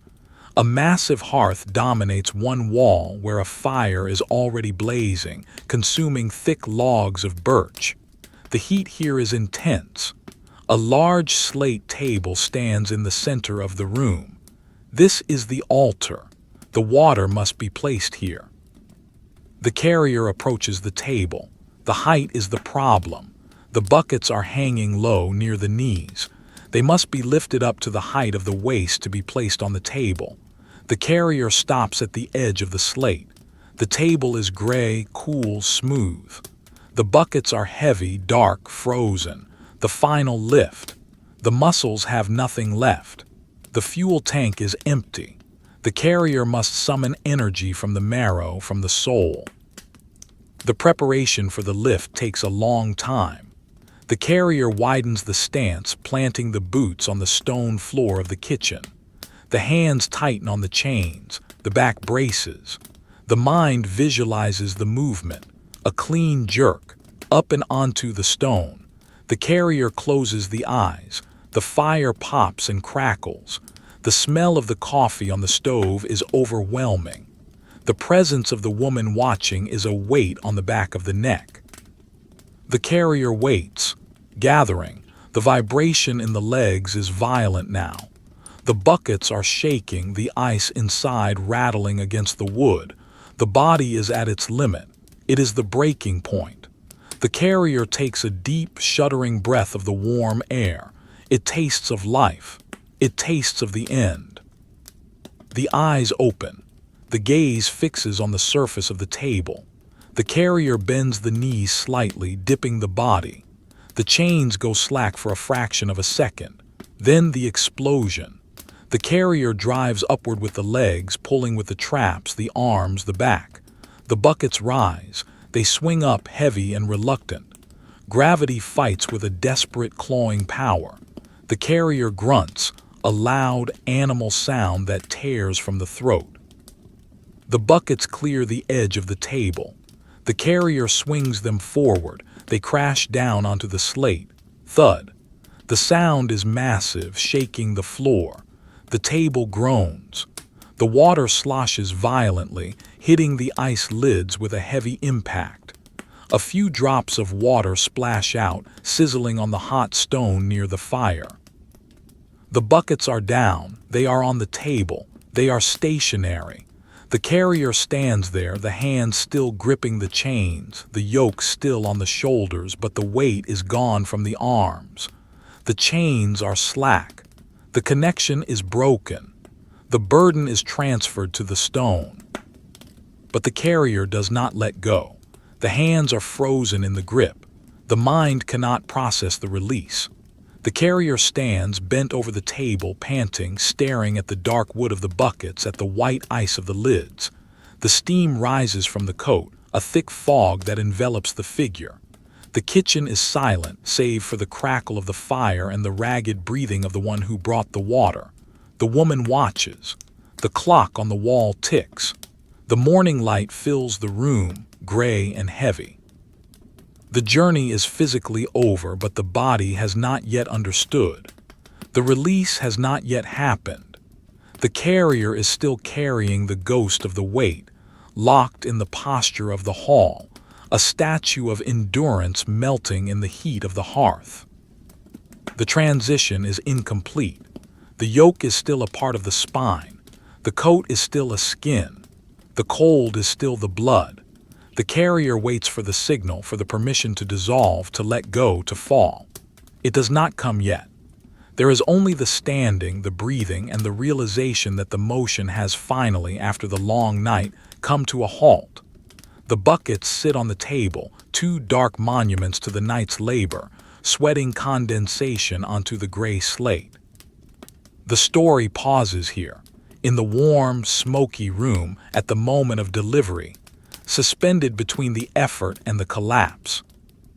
The slate table is a cold island in the warm sea of the kitchen, a slab of gray stone mined from the deep earth, polished smooth by generations of use. The buckets sit upon it, two dark, sweating towers of oak and iron, their journey ended. The carrier stands before them, the body still locked in the geometry of the hall. The hands, encased in the thick, ice-encrusted mittens, remain curled around the chains, though the weight is gone. The neurological loop that has governed the last few hours, grip, hold, endure, is stuck, a skipping record in the mind. The muscles of the forearms are trembling, a fine, high-frequency vibration that travels up the arms and shakes the shoulders. The steam rising from the heavy canvas coat is thick and white, smelling of wet wool and the deep, ozone scent of the frozen night.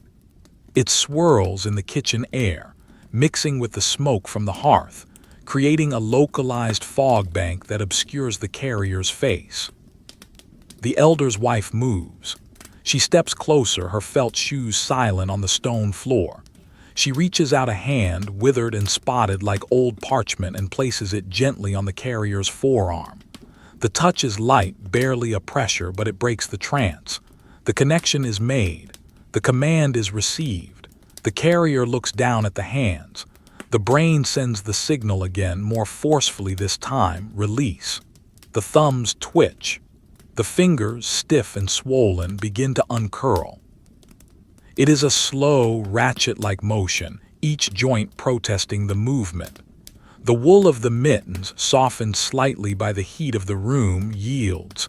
The grip opens. The chains slip from the palms. They fall against the sides of the buckets with a dull clank, clink thud. The sound is final. It is the sound of the contract being fulfilled. The carrier steps back. The movement is clumsy, the legs heavy and uncooperative. The floor seems to tilt. The equilibrium, calibrated to the counterweight of the water, is thrown into chaos by the sudden absence of the load. The carrier staggers slightly, catching balance on the edge of the table. The yoke still sits on the shoulders, a wooden parasite that has not yet been removed. The carrier reaches up with both hands, the movement slow and painful, the rotator cuffs grinding. The fingers find the carved ash wood. They lift. The yoke rises from the trapezius muscles. The sensation is intense, a rush of blood returning to the crushed tissue, a sudden burning lightness. The carrier pulls the yoke over the head, lowering it down to the side. It is placed on the floor, leaning against the table leg. The wood is dark with sweat where it touched the neck, polished and gleaming. It looks like a discarded bone, a piece of the carrier's own skeleton left behind. The woman reaches into the pocket of her apron. She withdraws a small object, a coin. It is silver, old and worn smooth, the face of the monarch long since erased by thumbs. She places it on the corner of the slate table. Click. The metal on stone is a sharp, cold sound. The carrier looks at it. There is no greed, no satisfaction. It is simply the exchange, the token of the labor. The carrier reaches out with a numb hand, slides the coin off the table, and drops it into the pocket of the coat. It falls deep into the canvas, joining the lint and the dust, a small weight to replace the massive one. There are no words. There is no need for them. The transaction is complete. The carrier turns away from the table, away from the water, away from the heat. The turn is slow, a rotation of the entire body as a single block. The hallway stretches out ahead, a tunnel leading back to the gray light of the day. The walk back is a different kind of struggle. The urgency is gone, replaced by a hollow, crushing exhaustion. The adrenaline that fueled the final ascent has evaporated, leaving behind a residue of leaden fatigue. The boots feel loose on the feet.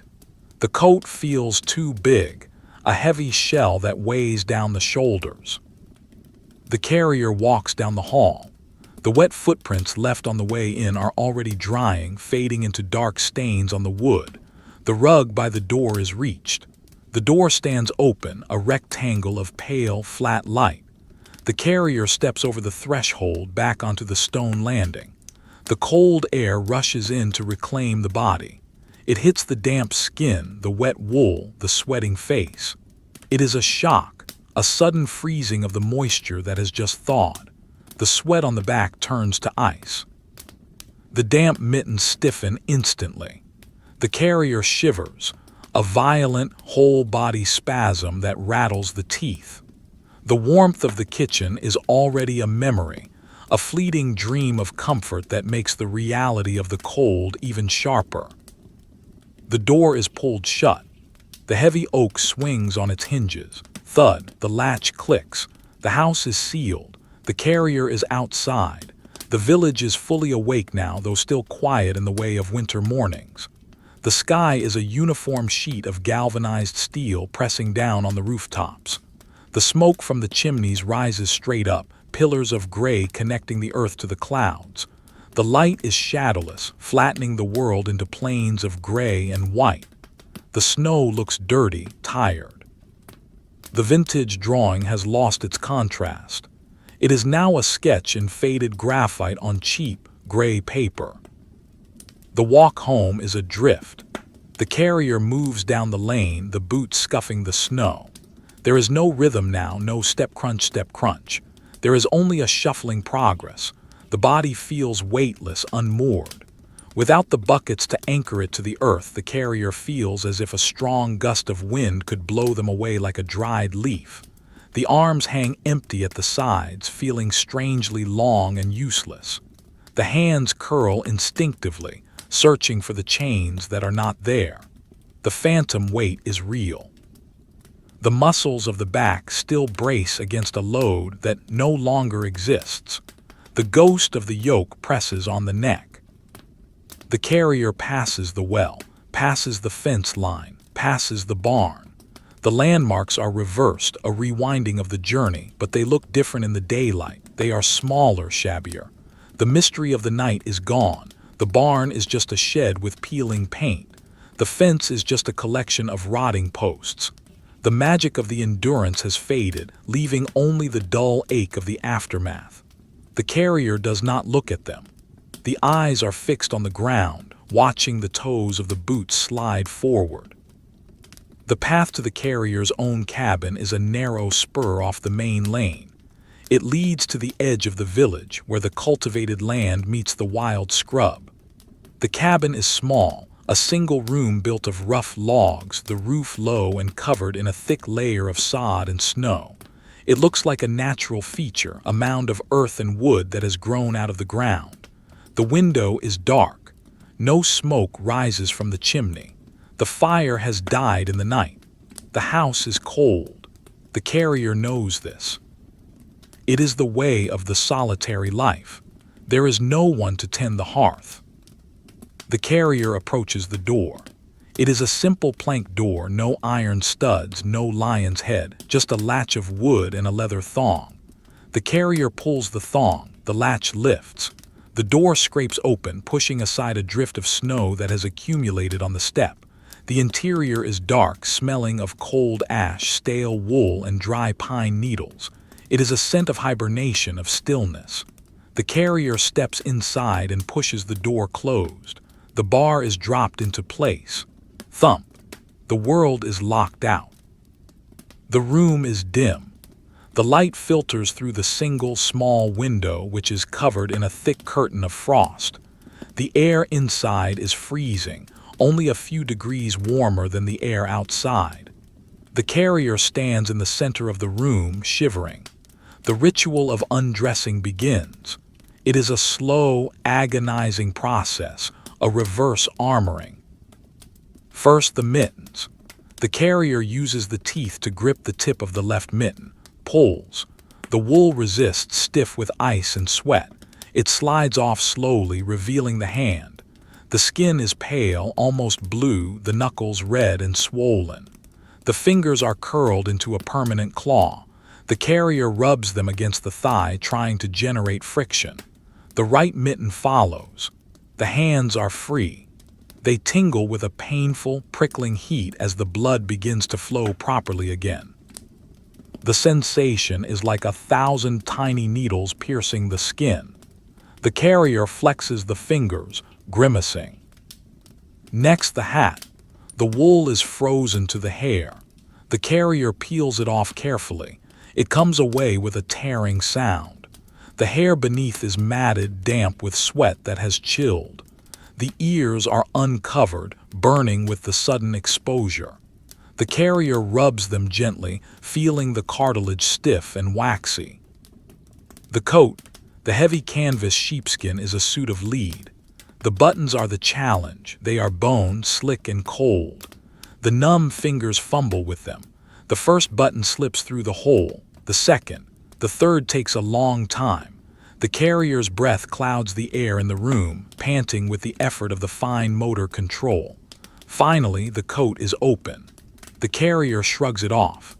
It falls to the floor with a heavy whump, standing up stiffly on its own for a moment before collapsing into a heap.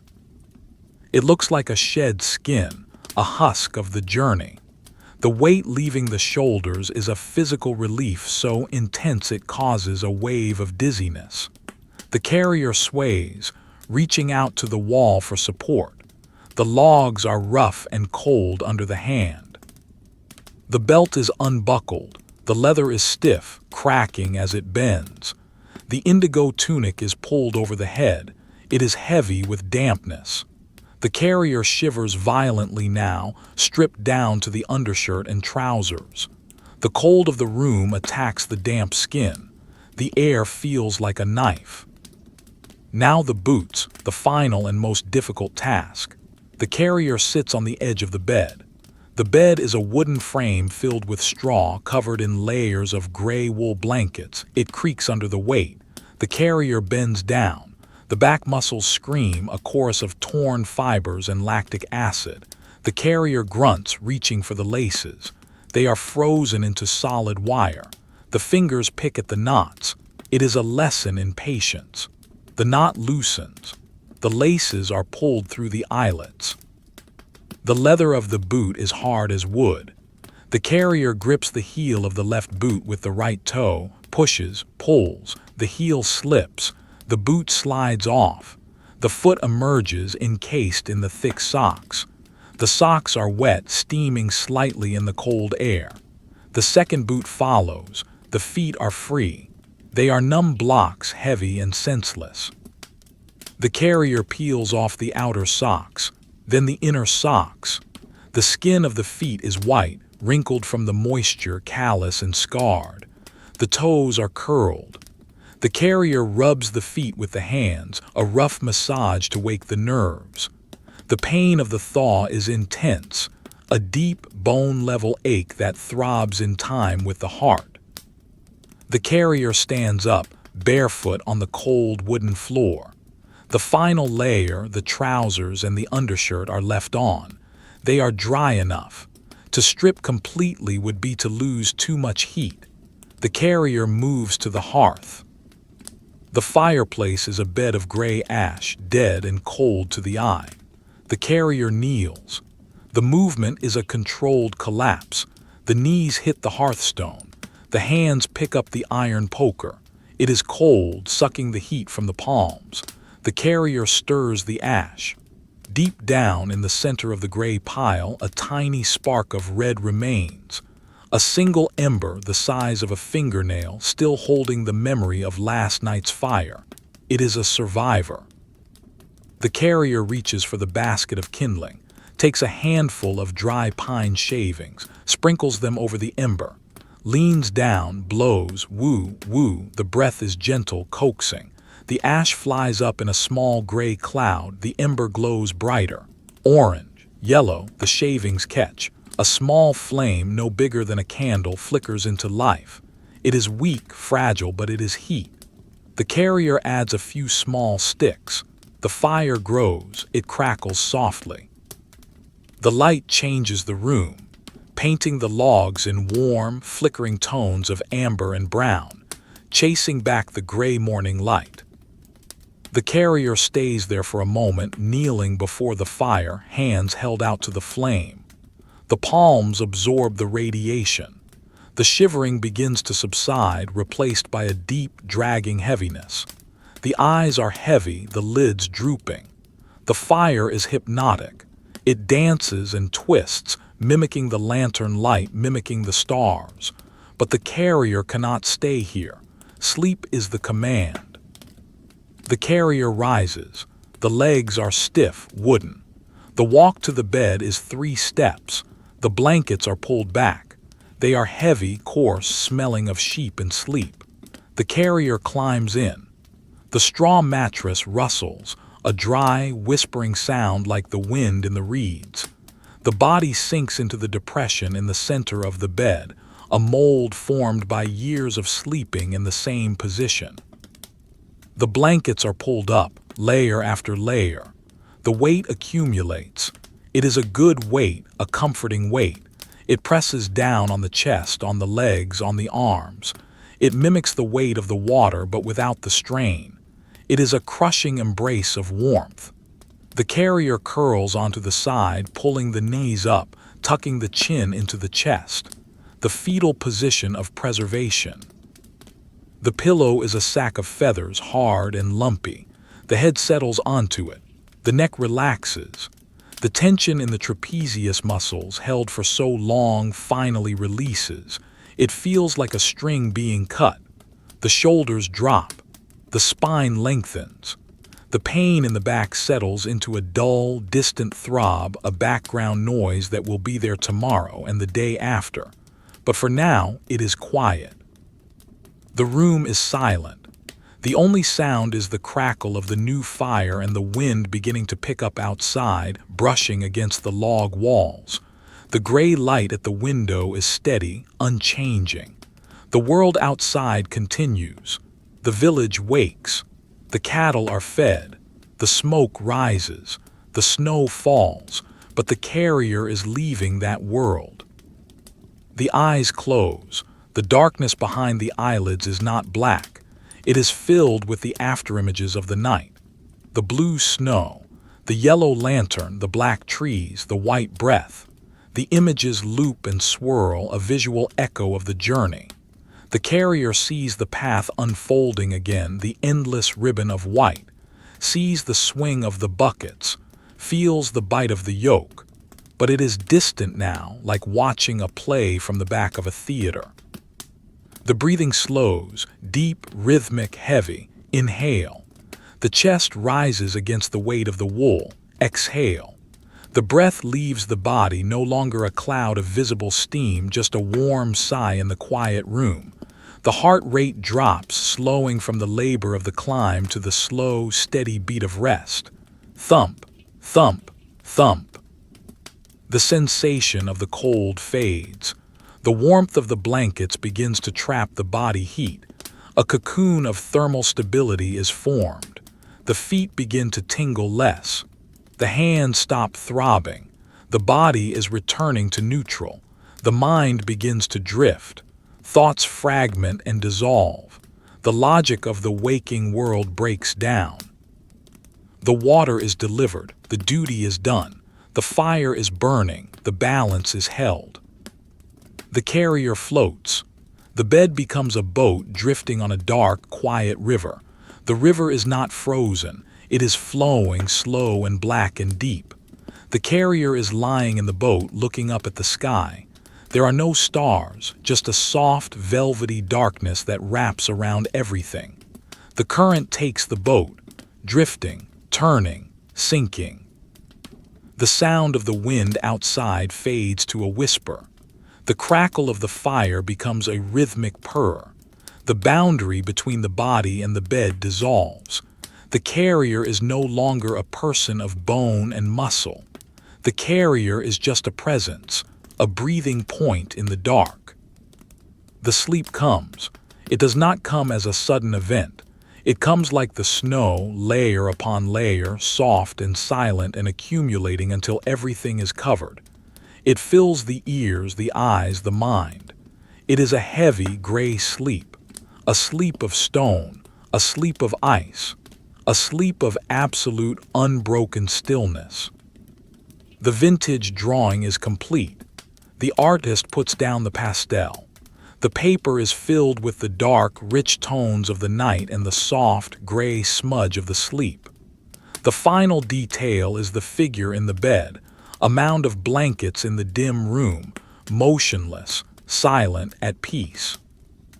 The story ends where it began, in the dark, in the cold, in the quiet.